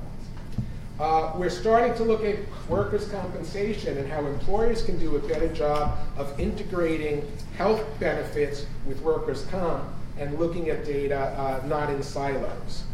We're working with the Leapfrog group on adding some oncology measures to their hospital survey. How many of you have heard of Choosing Wisely? Okay, not a lot, some of you. Choosing Wisely is an initiative from the American Board of Internal Medicine Foundation that got the physician societies to actually look at what are the things that we do too often that don't add any real value and just add to cost. And Choosing Wisely, there are lots of different things like overuse of radiologic testing, just as one example, overuse of antibiotics. Lots of opportunities for us all to work together to reduce or eliminate these things, whether it's through employer benefit design, consumer education, provider awareness, provider cooperation, etc. So we're really going to continue working on promoting choosing wisely, and also continue to work with employers on what are the best practices for keeping employees healthy and productive in the workplace. We're also a member of the National Alliance of Healthcare Purchaser Coalitions. This year I'm the board chair for this national organization that brings these coalitions from around the country, 50 of us in total, together to say, what can we all do collectively at a national level, but also how can we learn from each other? How can we replicate each other's efforts in a local setting, learning from other coalitions and other employers? So there are a lot of different initiatives that the National Alliance is doing, both to promote local coalitions as well as look at improving care on the national level, such as creating some deep dives this year on understanding how health plans are managing oncology care and mental health services. One of the products of the National Alliance I've been heavily involved in, it's the College for Value-Based Purchasing, and I just wanted to share this with you because in terms of where are employers going with thinking about driving value and how they're going to be purchasing differently. So this is a program I developed when I was at Jefferson years ago in partnership with the National Alliance and one of its other coalition members in Tennessee. And what we try to teach employers in this session is what is value, how is it measured, how should you be looking at your own data, what can you do from a benefit design perspective to change, to increase value, what can you do in your worksite wellness programs to drive health and value, how do you create more transparency, so Leapfrog and other initiatives like that, and then innovations in purchasing. So you've heard a lot about sort of centers of excellence and tiered networks. What do employers need to know? Should they be buying these products? Should they be demanding these products from their health plans? Bundled payments, big national movement. CMS is putting in a lot of different innovations in bundled payments. What do employers need to know? So we've been having a lot of National Alliance webinars over the past couple of weeks on things like CMS's new BPCI Advanced, or is it BCPI Advanced? I forget. BPCI Advanced, their new bundled payment experiment. MESA, a new bundled payment format being promoted by Francois Debrant, the person who brought us Prometheus and Bridges to Excellence.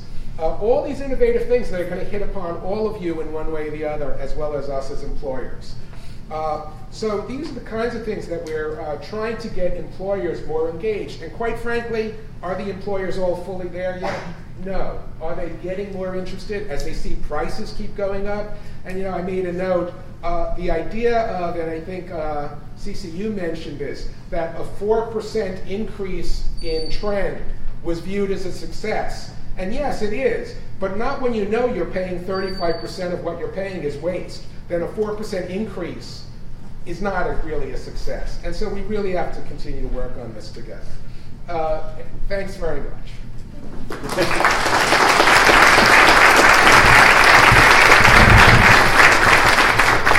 Hope you'll all write his phone number and email down. Thank you so much for those remarks. So our final speakers are Mark Blum and Keith Kelleher. I'm really excited they're going to join us to talk about rising healthcare costs and higher contributions from teachers and other public employees, and they're teaming up to really work on how we look at new options for employees. Mark Blum is the Executive Director of America's Agenda Healthcare for All, a nonpartisan organization that brings together labor unions, businesses, major healthcare providers, and government leaders who share this common commitment. And he also serves as the CEO of America's Agenda for Healthcare Education Fund that really focuses on health policy development, public education, leadership training, and focuses on that intersection between business and labor for healthcare transformation. Thank you, and join me in welcoming Mark to the stage.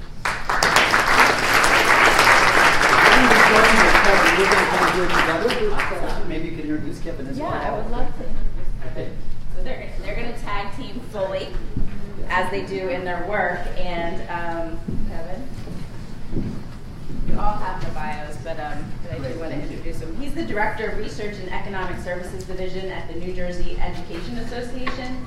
And this division prepares analytical and statistical information concerning economic issues, which we know are critically important as we look at our own pension funds, the school employees' health benefits plans, state and local budgets, and school finances. So I'm really excited to hear this tag team presentation. Thanks so much, and thank you. Please for join me.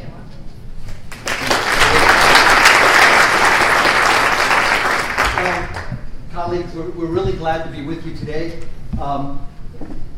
I'd like to start by sort of sharing a couple of ideas that kind of unify and animate our work, and then with Kevin tell you a couple of stories about some successes over the last 2 years that have really revolutionized healthcare delivery, generated unprecedented savings for the state, realigned the interests of taxpayers and public employees through sharing the savings developed through care delivery transformation. It was actually designed and led by public employee unions at first, but ultimately brought even a governor who loved to beat up on unions and did so for 8 years, together with the unions with a shared vision of healthcare delivery transformation. Really remarkable achievement. But of course the big achievements are in the area of the transformation of patient experience, which Kevin will tell you a little bit about how his members have reacted, and savings to the state. You probably saw in the news pictures of Governor Christie lounging on the beach, which was closed to the rest of the public during a state shutdown. That shutdown ended in 3 days, not very long, and largely as a result of 1.6 billion projected savings in purchases of pharmaceutical medications because of a revised plan about how to acquire drugs that was designed initially by the unions, which Governor Christie joined in on the plan, along with leadership of the state legislature, to achieve in a very short period a remarkable low-hanging fruit, if you will, savings that actually didn't address just the cost of employee benefits for employees in the state, but actually led to a settlement of the budget for the entire state. So that's the dimensions of the kinds of savings that are actually possible if we can align the interests of employers, and I really appreciate Mr. Goldfarb's comments, of employers and labor. So 2 sort of overriding thoughts I just want to share with you quickly. The first one is that we have entered into a period of high value transformation in the delivery of healthcare that is being led by purchasers, by employers, by labor unions, for the obvious reason that the affordability of healthcare is an economic crisis for the folks that ultimately purchase healthcare services. Payers is a confusing word. Ultimately, it's employers and labor union members who pay out of compensation for the cost of health benefits are ultimately the payers. I'm not talking about insurance companies here. So the first concept is that we're already in a wave of innovation, which is being led by purchasers because of the affordability problem. 1850, the proportion of GNP, which healthcare constitutes, is a rounding error. It's approximately 0. 1950, any ideas how much healthcare constituted GNP? Well, it's roughly 4%. 2018, it's approaching 20%. Current trends, respectable economists project, many, that we're looking at 40%. That's a real resource issue. What do we have left to spend on education? What do we have left to spend on infrastructure if healthcare grows by that kind of rate? This is an economic crisis. We're working in the private sector right now with Spirit Aerosystems to look at innovations that were pioneered in New Jersey with public workers. And the result is we're actually bringing jobs back. With Spirit Aerosystems, some of you may know them, they produce fuselages for Boeing. They're 737s, the largest airplane manufacturer in the country, was offshoring all its production. Our re-engineering of healthcare delivery for those employees has led to actually Airbus manufacturing now coming to the United States to produce, because that's one of the key components that has actually made U.S. manufacturing become more competitive globally. In the public sector, I described some of the gains. So indeed, purchasers are feeling the pinch. Purchasers are leading the most profound redesign of solutions to solve the healthcare system. That's kind of point number one. We know that from labor's point of view, that the cost of healthcare are rising typically about 4 times more rapidly than our wages. We're feeling the pinch. With our employers, we're solving it. The second point I want to make is that when employers, whether public employers or private employers, and labor look at the problem together to say, we're not buying what's on the shelf, we're actually designing what brings high value to us. It's a very different dialogue with the healthcare provider community. It also evaporates the old divisions between management and labor. We're facing the identical problem. We're truly aligned in trying to find the solutions to the healthcare delivery costs that work for both employers. We transform collective bargaining from bargaining over cost shifting, which everybody loses. It's an acrimonious process. It can't be solved at the bargaining table. We transform bargaining if we look at solving the care delivery cost drivers together. Bargaining transfers into a dialogue about how we distribute savings instead of who are we shifting costs onto. That's a very positive transformation, and we've already seen that transformation begin in New Jersey, as Kevin will attest. So those are the two concepts.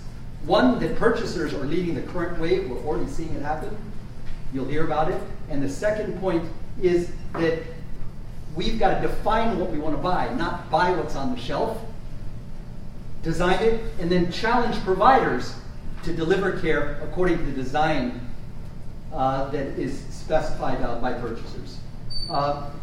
The two stories I want to tell you are about the development of the largest direct primary care medical home in the country, pilot program in the country, and the success that it's enjoyed 1 year after launch in New Jersey for public workers there. And the second one is the revolutionizing of care delivery, introducing dynamic competition using technology to put PBMs actually into competition with each other.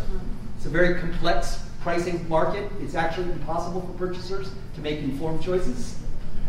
We created a system for New Jersey where it became possible, and the result, as I said, was saving $1.6 billion projected over the next 3 years, already budgeted by the state. So those are the two experiences. So I'd like to invite my colleague, who has actually been point for the public sector unions in designing the solutions and in working the governor, state legislative leaders, and the unions through a political process of aligning their interests and actually implementing both of these programs. So maybe we could start with talking from a purchaser's point of view about the direct primary care medical home project. Before you start that, I just want to tell you that one of the remarkable things about what we think has been done in New Jersey and our work with them is we're big advocates, have been for years. We were founded in 2005. 2006, America's Agenda designed with state legislative leaders in Vermont, the Vermont Blueprint for Health.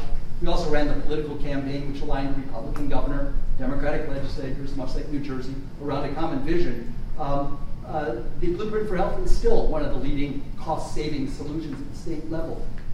We tried to import the patient-centered medical home design, so I really appreciated our colleague from the NCQA describing it, loved it. Problem was to go into the mountains of Northeast Kingdom of Vermont and say, hire 2.7 FTEs and have a new organizational structure was a conversation that wasn't possible. So we had to find other solutions. The other problem we have is we're still facing fee-for-service incentives to drive volume, not quality of care. The colleagues in New Jersey tackled that problem. So Kevin, maybe you can talk about it. Great, thanks so much. Great to be here. So we do have an interesting dynamic, or we did have an interesting dynamic in New Jersey. We have what we call the State Health Benefits Program. The State Health Benefits Program, which I sit on a board, it's equal. It's management has the same amount of seats as the unions have, and we insure up to about 800,000 covered lives. School employees, municipalities, they can go in and out of the plan. The state workers must be in the plan, and then we cover all the retirees. So at any given time, we probably have between 700,000 and 800,000 covered lives. And what we started to notice, not just because it was Chris Christie and he was our governor and he hated unions and we didn't really like him too much, we agreed there was a little bit of a butting heads there. But we saw the stagnant salaries coming, right? We saw the cost of healthcare rising, and at the same time, our salaries are going down. We saw the cost shifting, sitting at the bargaining table, right? Sitting at the bargaining table and hearing the same thing over and over again.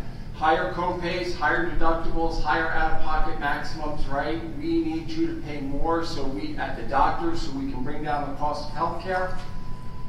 And then it was the final straw, which was, instead of sitting at the bargaining table and bargaining over who pays the premium, right? So now we start talking about who pays the premium. We want you to pay higher co-pays and deductibles, and now we want you to start paying towards the premium. And instead of bargaining at the bargaining table, we got legislation. So the legislators jumped in, and they said all public employees will pay 1.5% of their salary. And within 10 months of that law being passed, a new law got passed. And public employees will pay up to 35% of the premium.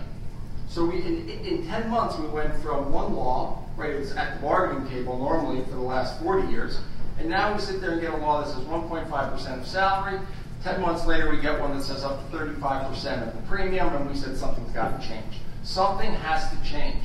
And so what we decided at the commission was we represent 700 to 800,000 covered lives, and no longer are we going to allow people to tell us what the insurance will look like. We are going to develop the insurance, and then we are going to go out and say, who wants to bid on our product? Who wants to be our carrier? Not which one's off the shelf can we purchase? Here's what we want. So we designed it. And here are some of the things that we talked about. We started talking about the first thing, keeping members healthy. We want a plan. We want something that says it helps to keep members healthy. It's an outreach program, right? We want to be able to say somehow they have to stay healthy. And what does that mean? You have to have a better relationship with your primary care doctor, right? No longer do we want our members rushing to the emergency room or the urgent cares where there is no coordination of coordination with your doctor. We want the coordination to be with a primary care doctor. We know that primary care doctors can handle probably 80% of the medical needs out there. But right now, their patient panel sizes are just too high, right? So they get my members get 7-minute visits and told to go to a specialist. Or if you can't get into the primary care doctor, go to the urgent care, go to the emergency room. We no longer wanted that product. We wanted a product where primary care doctors are now seeing no more than 1,000 members, right? We are limiting your patient panel size to 1,000. And we're going to take you off the hamster wheel of this fee-for-service, where if you only see my member for 7 minutes, well, if you cut it down to 4 minutes and get another patient in there, you can earn more money. That is not the product I want to purchase anymore. I want to purchase a product where my member gets his up to 30-minute visit with a doctor. And I'm willing to pay for that product. I'm willing to pay for it. So here are the parameters. I want my primary care doctors to have 30-minute visits with their people. A visit means a visit. So when they walk in, they're not waiting 2 hours in a waiting room. They're being seen within 5 minutes. I want my primary care doctor to be practicing at the highest level. I want them to be taking the blood of my members. I don't want my members to have to take another day off to run to the blood, to get their blood taken. I don't want them to have to go to the pharmacy that's now closed. I want there to be prescriptions right there. There are certain parameters, we said. And then we put it out to bid, and we said, this is what we want our primary care system to look like. We're willing to pay our doctors a salary. We're willing to pay them a bonus for keeping our members healthy, right? We'll put the parameters in place, metrics that you can meet, and we'll pay you more, right, than the average primary care physician on a hamster wheel. We just want our members to be serviced, and we want to bring the cost of healthcare down. We know we're going to spend more on primary care, but we think we'll spend less on the urgent care, the emergency rooms, the specialists, and the hospitals. And going to the hospitals, the primary care doctors we hire, you can have no relationship with a hospital. You can't have it. It has to be independent. We want you servicing our members. We don't want you servicing the hospital. We don't want you to be part of a conglomerate where there's some kind of incentive to see patients or to refer patients. And when we start to talk about referring patients, we don't want to go into a tiered network. I don't want to be part of a tiered network that's off the shelf from an insurance company. I'm going to develop the network. I'm going to develop a high-value network where my members go, and those doctors will coordinate with the primary care physician. The primary care physician is going to be the quarterback because they're going to have the relationship with the patient, and they're going to help guide the patient. It is a completely different way to do business than we were doing it just 2 years ago. And so when we brought it up, we were laughed at. We said, how did we ever bid that? And we said, we're going to start slow. We're going to go to Chris Christie. We're going to go to his people. We're going to explain that rising healthcare costs aren't good for him and aren't good for us, and we're going to make this work. And so a year ago, we implemented it. And now our members have primary care, I'm going to call them centers. I don't like to call them clinics. They're centers, right? The doctors are spread out amongst the state. And now we're having our members sign up. And we did our first survey of it. We said, what do you think of the experience of having 24/7 access to a primary care doctor? These doctors give their phone number out to the member. The member can call them in the middle of the night. They can call them during the day. If need be, they'll hold their office open a little bit later. They'll come in the morning. They'll open it up. They're working with our members. Satisfaction, off the charts. How many times have I do surveys all the time with my members. If I can get 70% of my members to agree to something, it's great. We came back with a 100% satisfaction rate on primary care. They love it. They say a visit means a visit. I get in there, I get to see the primary care doctor. They coordinate. They help me find that specialist that I need. And when I need to go to the emergency room, they tell me to go to the emergency room. If I have to go to an urgent care, they'll tell me to go to an urgent care. But if not, they're the quarterback. They're helping us. And we're hoping really it redevelops the way we look at healthcare. We no longer are purchasing something off the shelf. We develop it, and we say who wants to bid on it. And we've got more than enough doctors coming along saying, we want to practice that kind of medicine, not the kind of hamster wheel that we were seeing for all those years. You know, Kevin, when your members, those of you who are from labor unions in the room understand this principle, but our members are elected. They're not by an executive board, but by members themselves. So patient satisfaction really matters to us because we lose our jobs when patients are unsatisfied with their health benefits. But it's more than that. We believe that engagement of patients with a physician in an individualized health plan that addresses their particular health goals, but also their needs, particularly managing chronic conditions for at-risk patients, preventing the development of chronic conditions amongst patients is critically important.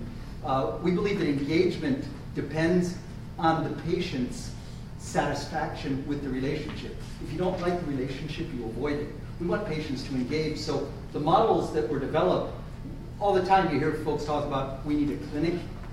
We're not talking about facility access. We're actually talking about physician access, or more deeply, we're talking about a relationship-centered care delivery model. The relationship is what's really key at the primary care level. If we can maximize the scope of care delivered by a patient with a trusted primary care doctor, and then downstream care, there's no gatekeeping by these doctors.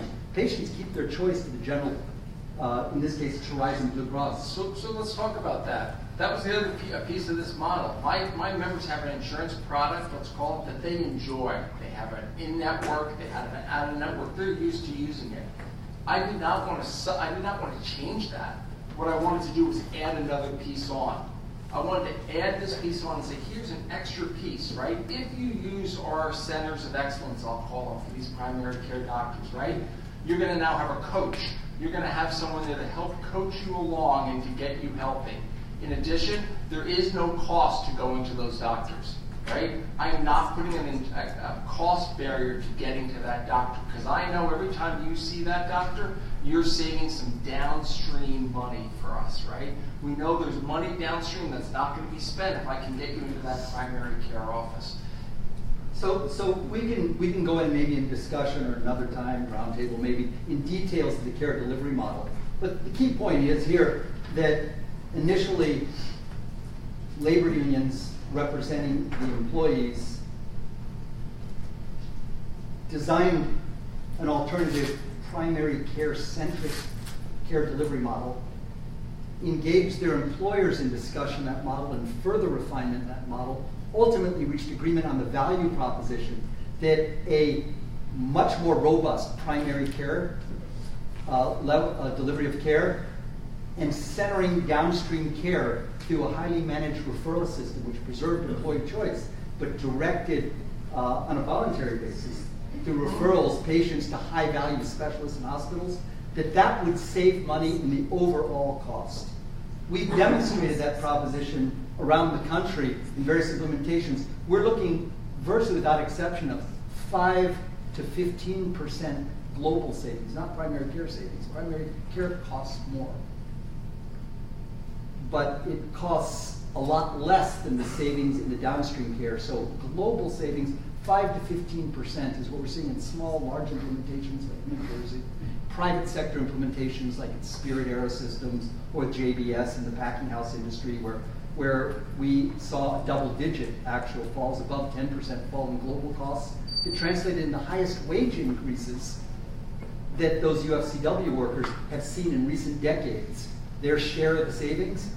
But the company likes it, as the union does, enough that they've moved from our initial 3 pilots to implementing 10 pilots at plants around the country, public and private sector. So that's the level of affordability increase that we've generated, and we'll be measuring that over the 3 years of the pilot. I'd like to move. I'd like to move and talk briefly about the other story, and that is the purchase of drugs. I just want to start out to say we don't vilify PBMs, we don't vilify health systems, we don't vilify anybody. Long ago, when I was a young, energetic man, I vilified my opponents. You just can't get to yes. You know, when you see people who disagree with you that way. So, with that caveat, Express Scripts, a great PBM, demonstrated their success by their incredible growth over the last several years. Had the pharmacy benefits plan for 9 years, 8 years of the Christie administration. It had never been audited. It had been re-upped. The deal had been extended. It had never been fully put out to bid. It was time to put it out to bid.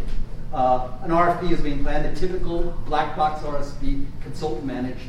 And the concept that the labor unions brought forward, America's Gender worked with them on developing the concept, was there is no way for the purchasers to decide the value of relative plans, because the plan proposals by a CVS Caremark, an Express Scripts, an Optum Rx, or a lot of second-tier PBMs, they're all very different proposals. They emphasize their different strengths, and they're very different proposals. They're extremely complex. The typical drug price is determined by multiple variables. Those variables are changing dynamic day by day, let alone year by year. There's simply no way to make informed comparisons. We wanted to be able to make comparisons. The price in a marketplace should drive down costs of real competition. There's no way to determine what the price is. The nearest measure of price in this world is to look at the value of the plan. What will the plan realistically cost me year 1, year 2, year 3 out in the contract? If we can compare the projected costs, we can get there. So we propose to apply big data analytics to look at the multiple variables through a technology platform, a sophisticated technology platform, difficult to develop, but it had been developed. Guess by who? By PBMs. So we basically proposed that we adopt technology that was actually drawn from the PBM pricing engines that they used to make those projections, so we could project the actual cost to us. Purchasers have never had that at their disposal. No RFP process, consultant-driven RFP process that we were aware of, had done that. We looked for the legislators. Governor Christie understood that made a lot of sense. And then if we could project and put them in competition with each other, think eBay. We put it online. It was a closed online. Only Kevin, who sat representing unions on the committee, actually watched an online competition between first The contract was written best-in-class terms. It was your contract. We weren't accepting their respective contracts. Can't compare them. You really can't. You can't get apples-to-apples comparisons. We developed the contracts and now bid on it.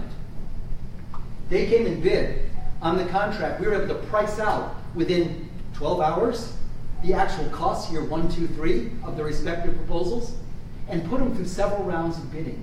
Again, think eBay. We call it a reverse auction because they're bidding the price down to get our business.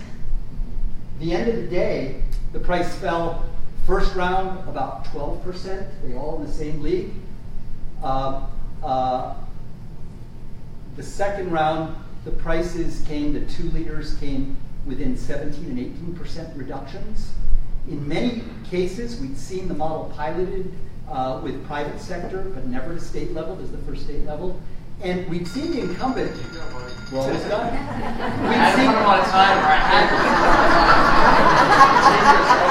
Can you turn off the timer now? We're almost done. We saw the price fall. We saw the price fall over a 10-day, 2-round auction period, 18%. That deserves a little time to consider. $1.6 billion projected over the 3-year period. No one has challenged the reliability of those projections. They're broadly accepted. Again, the state was able to balance its state budget and close the shutdown, largely because of that calculation. The big win was the fact that for the first time you'd see 8 years of the governor turning to taxpayers and saying, we've got to increase your taxes because we've got to pay for these guys' health benefits unless they're willing to take cuts. There were no changes in the formulary, no cuts from that process in your health benefits plans. The state workers' increases this year are zero, without any cuts from that point in their prescription benefits, funded by the prescription benefit savings. The heroes for taxpayers in New Jersey today are in fact the public sector unions that have taken the leadership in solving the health cost problem for them. I just want to add one piece about the prescription bidding because, again, we said, what do we want out of this, not what off the shelf can we purchase. And what I wanted out of it was some kind of auditing mechanism, right? So we purchased this product, and then all of a sudden it just kind of goes away, and 5 years later we come back and say, wow, the costs keep escalating every year. I want a product. I don't want the PBM, I'm sorry. I don't want the mouse watching the cheese. I want someone else to be auditing them. And so we wanted a company that helped us with the bidding that could also do electronic, same technology of the auditing, but auditing not of some claims, but of every single prescription that is purchased. Every single prescription that is purchased from our members, which is 700,000 members, every 2 weeks gets put back through this auditing electronic process, and we get to look at that claim and say, what should we have paid? And then we pay based on what we're saying we should be paying, not by the bill that's being sent to us every 2 weeks, but by the audited bill that we are looking at saying, what should we have paid for that prescription? And what prescription should we be covering? We've got certain levels of prescriptions we don't cover, or we do cover. That's what we should be covering under the PBM. And they're living under our rules. We're not living under their rules anymore. And so we're just trying to flip the switch. I think you guys who are purchasers, we're done. But I just to say, those of you who are purchasers know this is what happens when you pay the bill. You get a multi-million-dollar drug bill every 2 weeks. You have 48 hours to pay it and no ability to review the bill. Today, within 12 hours, they have a line-by-line claim flag of where the charge varies from the contract. That's revolutionary. Thank you.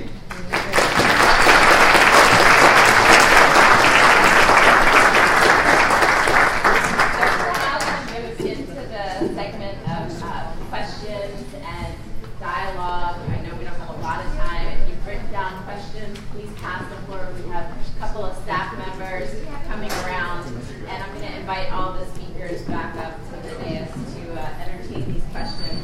I know there are some burning questions in the audience. We have about 20 minutes. I'll try and keep this on time, but I probably will go over. So there are lots of great questions. While we get settled, I want to just pose one question.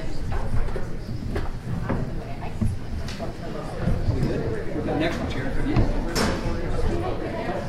Mr. Goldfarb, my fellow purchaser.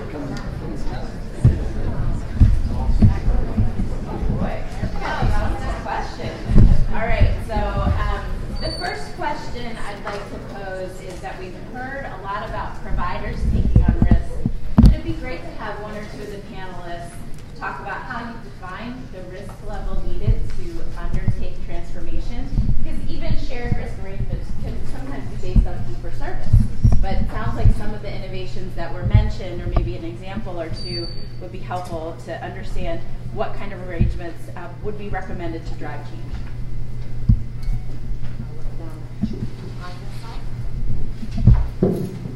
Yeah, so a lot of providers are not ready to take on full risk. I think we know that. That's true nationally. What an integrated delivery and financing system has the ability to do is really manage that. So we are currently working with Allegheny Health Network. Can't hear. We're currently obviously working with our own system to develop what those programs are and what the glide path, what the modeling needs to look like, so that, as I said, as I was speaking earlier, we don't want providers to fail either. That's not good for anybody. And so we need to make sure that there is a methodical way to get there. So, I mean, obviously there has to be a population, you know, a provider has to have a significant population to be able to move into that sort of model.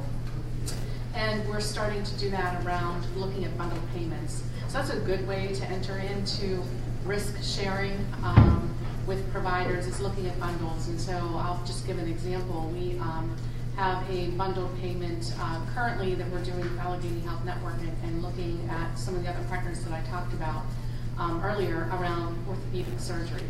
So looking specifically at knee replacements, hip replacements, and some of those kinds of opportunities to really control costs, but for the whole episode and for all the downstream providers. So from my perspective, it's going to take time to get to a full risk sort of position. Some providers will never get there because of their patient population, but we do believe that we have the opportunity to move along certain service lines, learn a lot, and continue to grow that. There are many themes emerging. Can I make a comment? Please do. I guess I believe that the optimum results can really be achieved when you get more efficient, you actually do better from a business perspective. And I think the problem with fee-for-service is that if you lose money every time you get more efficient, or anytime you do the job better, that is really, you're putting people in a horrible position, and they're just not going to do it. I once was at a thing where a nun said, who was the CEO of a hospital, we had this congestive heart failure program, and we cut our hospitalizations so badly that we had to shut it down. So I mean, that's just a stark example. I think on bundles, I think joint replacements are a great example of something that can be done this way. I think, though, the very important point is that joint replacement necessary, and is it appropriate? You know, that is one of the issues with bundles. If you wind up with a whole lot more procedures, especially if you make more money, if you do them on people who don't really need it, then I think you've shot yourself in the foot. So, but I don't mean you. I actually think bundles have some value, but just have to be used carefully. Just one comment on risk, just a different take on it. In the RFP for direct primary care medical homes in New Jersey, the state proposed, and I said the unions are here. I've got to tell you, we've got huge appreciation for the Christie administration's willingness to actually engage the unions after 7-8 years of pillaring the unions, to actually engage with them around a great idea. But the Christie administration brought to the table that they wanted the providers themselves. We're going to pay them more. We're going to pay them per member per month fees rather than fee for service.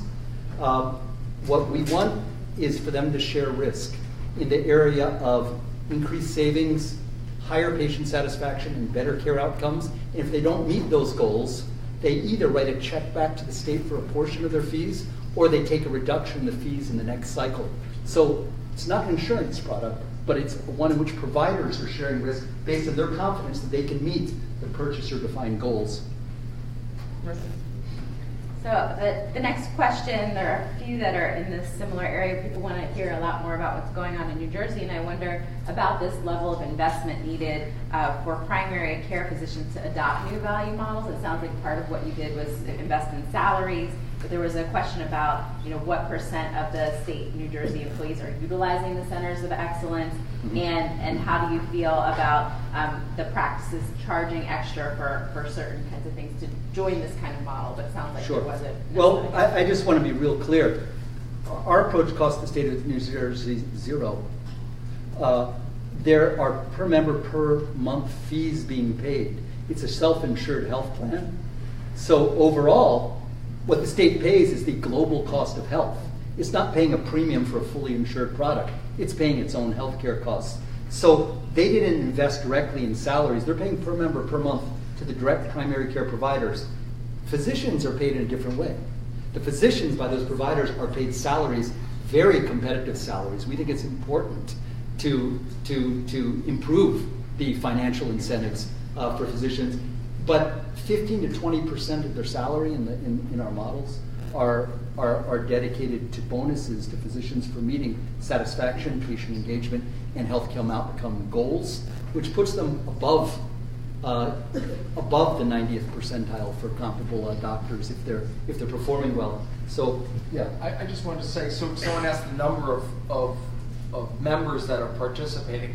So we have 2 providers we brought in. One is Paladina Health, one is Our Health, and both have agreed to open up practices right around the state in conjunction of where we would like to see them, where we think we have large groups of members and where they have them. Right now we have about 15 providers, 12 to 15 providers out there and growing. So as each one of those providers hits their, let's call it the 600, 700, 800, it's growing as it gets close to that top out of 1,000. Then they are opening up new providers, right? This isn't a jump in. We're going to put. We're not finding 800, primary care doctors to participate. We do have primary care physicians that want to join the program, and we are just slowly implementing the program. It's demand pull, right? But it's also changing my members' viewpoint on how you get care, right? Everyone's not ready for this model just yet, right? Everyone's not ready for a 30-minute visit with their primary care doctor. Everyone's not, right? You walk in, you go, I have 7 questions, but I know I'm only allowed to ask you 1, right? And primary care doctors also have to switch. They're not used to having 30 minutes with their patients. What do we talk about, right? So all I'm saying is we're moving in the right direction, but this is not, we do not have 800. If all 800,000 members wanted to join, we're going to be in big trouble, right? I would add, though, and we certainly are very big believers in shifting the emphasis to primary care for all the good reasons that you've heard today. But I think if you want to head in that direction, there likely are investments that need to be made. And we've seen this throughout our experience with our members across the country and in data as well. So it probably means if you don't have sufficient technology and data systems, that there's going to have to be an investment there. Probably other nifty tools like apps that your patients can communicate with you from their mobile phone to set up their appointments, to check their lab results, those kind of investments. And then also really thinking about the care team in a very different way. So it's not just a matter of, there's my primary care doctor who I can have 30 minutes with. But again, if you think about people with chronic conditions, it may be much more of how frequently can I connect with a nurse or a physician's assistant or a pharmacist or a nutritionist or a health coach. How much can I do virtually as opposed to driving someplace and physically spending 30 minutes there and dealing with parking and being away from the work, et cetera, et cetera. A lot of our plans that are deeply involved in what we call enhanced primary care initiatives are sending, for instance, a nurse coordinator out to the rounds Peggy talked about in Hudson, New York. And they're literally going and sitting in those huddles, and they're going down the list of high priority patients, and they're saying, somebody might need to go to Mrs. Jones's house this week because we can't seem to get her in. Or we think this family actually needs healthy food. So it's a very different concept, and it even goes beyond just that primary care doctor. We're really aligned about the needs that you talked about. I think you're exactly right. The difference, if there was a difference in emphasis, is indeed in our model, the specs, the providers who bid on the model that you selected to come in are required to provide, yes, technology for the doctors, the MRs, yes, mobile access, yes, video conferencing. If you're going to give for urgent care needs 24/7 access to a doctor, that care has to be remote. The office visit is insufficient. The difference, if there's a difference in emphasis, is we are expecting the primary care providers to be the nexus of developing and coordinating that care, not the health plan. The health plan is a very important partner, but what we've done is designed a plan. We're asking providers to do it, to set their PMPMs based on the costs of answering exactly those questions. And then the provider to have the function of passing through in a self-funded plan. The PMPM payments is a third-party administrator, but not as the coordinator of care. We're looking for the doctor to be the center of coordination of the team, not the insurance plan to be the center of coordination. You get very different outcomes depending where the nexus of coordinations are. The health plan is a very important function. We don't think it's coordinating the delivery of care. That's not the key. I feel a need to say something because I think that where you have the capability and you're requiring it to be built on the ground, we think that's actually a great model. And so plans have to kind of really understand who has the capability and where do I have to be stepping in and helping them or coordinating with them. We agree that it's actually better the closer you can get to the patient. If I could add just 2 comments about primary care. When you get a group of people like this together, you're going to have debate over one question. So one thing is, we tend to talk about primary care, and it absolutely is important. I'm a big believer as well. But there is variability in the quality of primary care as well, and we have to recognize the importance of not only saying primary care is good, but good primary care is good. That's right. And so we really have to measure and have transparency around the quality metrics for primary care providers. The other thing is, I want to come back to something that was said earlier about how we pay primary care providers. What we pay currently, even with these enhanced increases, is not sufficient.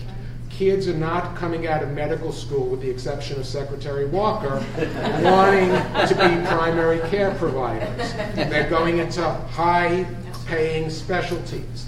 We have to really radically change, and I mean radically, change the way. If we recognize that primary care is the linchpin of good quality, which everybody has said so far, we have to increase those salaries dramatically, several hundred percentage possibly. Where's that money going to come from? Well, it may come from some of the savings of getting more people into primary care, but it's probably going to have to come from some of the high-cost subspecialties. And we have to change the way we're paying, and we have to let the new generation of providers know that, so that talented young people will go into medical school with the vision of being primary care providers. Secretary Walker. So I'm a primary care physician in Delaware, and I completely agree. We're in a state of crisis. So, in fact, I got to run, so this will be brief. I gotta go see a patient. I don't know if any of you have tried to go see the primary care doc, but we have people who are calling 8 different offices trying to get an appointment. Offices are going concierge or out of business. We are not investing in primary care. I completely agree. I'm a member of Allidated. We're laser focused on cost containment. We'd love to hire health coaches, et cetera. But we're struggling for survival. Reimbursement rates in the state are significantly below Medicare. Even with true performance, it's just a piddling amount of money. So we're facing cost pressures. I can't retain, right now this month I lost 2 physician assistants because they could get a better offer from a hospital system or from an urgent care clinic. So the money isn't there. Agreed, we're completely all about value-based payment. We want to do it, but you got to give us some money to work with. Thank you for that question. If we could have that question turned into some recommendations to the state or others around specific investments that could be made to help primary care practices make this transformation, that would be incredibly helpful. I'm sure some of you have heard Care management fees. right? I mean, think about the things you want them to do, and then, sit down with people like you and figure out what would it take, and negotiate with them. I mean, you have to negotiate, but you're trying to get to a win-win situation, right? So that would be my recommendation. I would just add, I really would like your card or somebody on my team to get his card, because I think it is a conversation we need to have. Yes. True performance is, a step in the direction, but you're right, there has to be so much more done. And so, maybe Tim, if we can make sure that we connect, because I want to sit down and talk to you. I want to understand it. One of the things I want to mention about primary care, and I think, Peggy, you've talked about the investment, CC, you've talked about the investment, really critical. Some of what we're trying to do, and we talked about the 5% that generates 50% of the cost. Getting that cost managed too will help lower the cost of care, and I think we have to do that. We have a program that we're implementing, and I'd love to talk to you about it. It's called our Enhanced Complex Care Management Program to address the top 5%. And we started it with Allegheny Health Network and their physicians. Now we're rolling it out to primary care.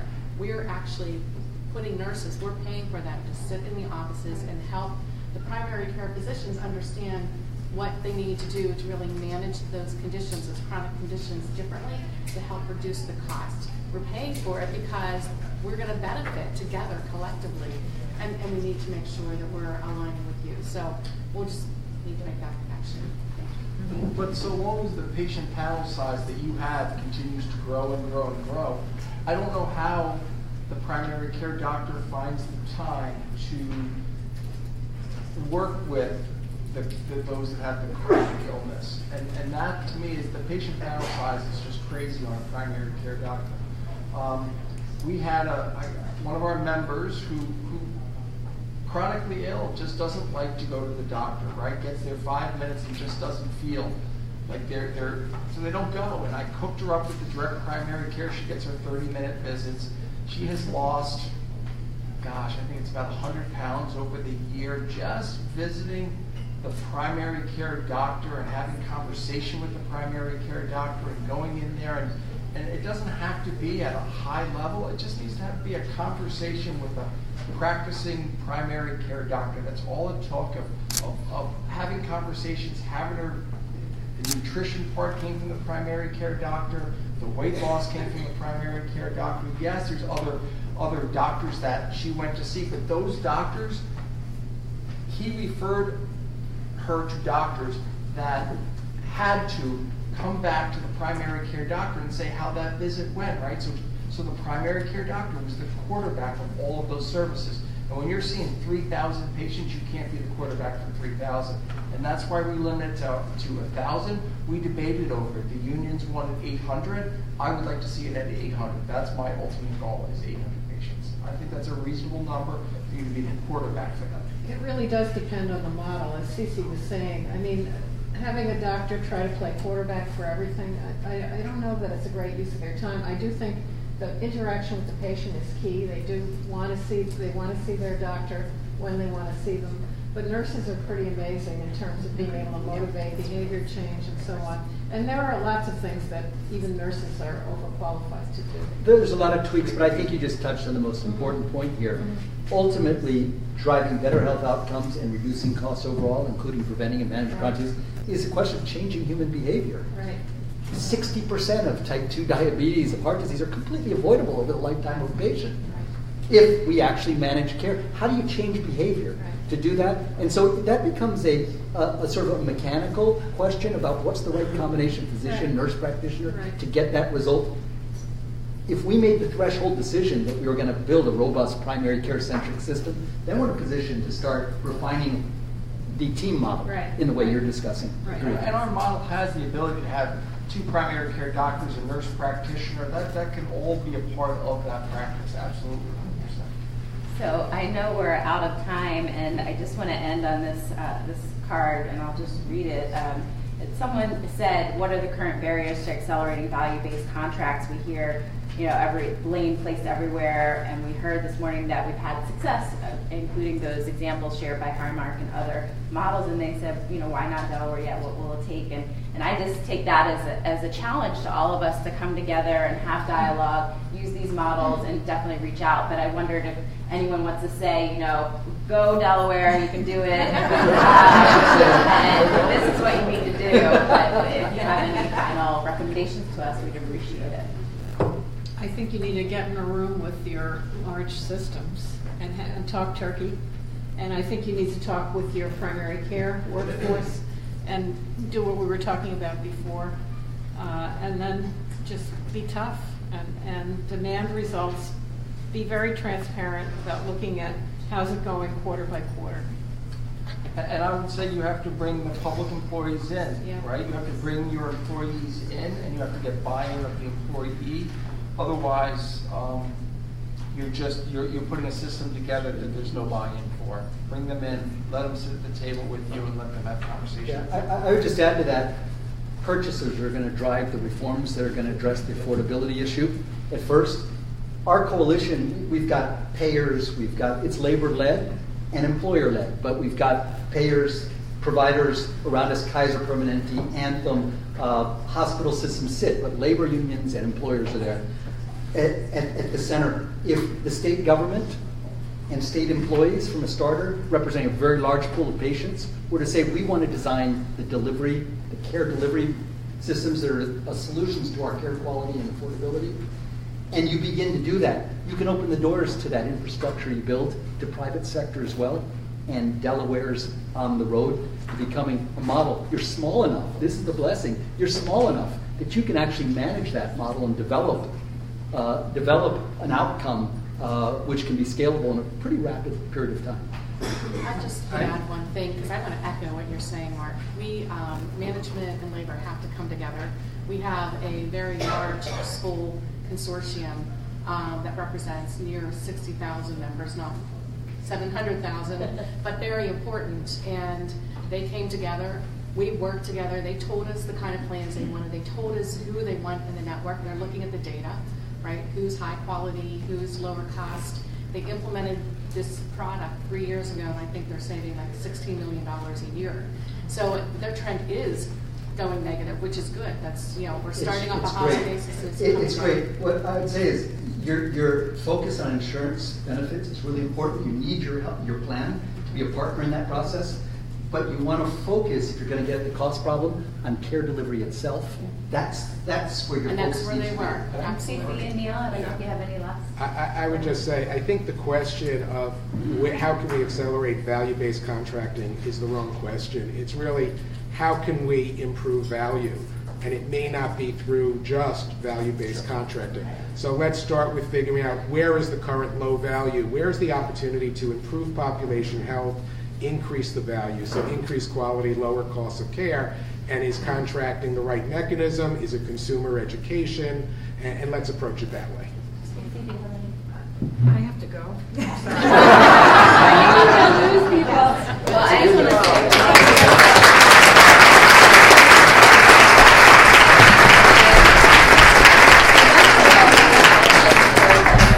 to say, thank you to Highmark for their support in this event. Thank you to all of you for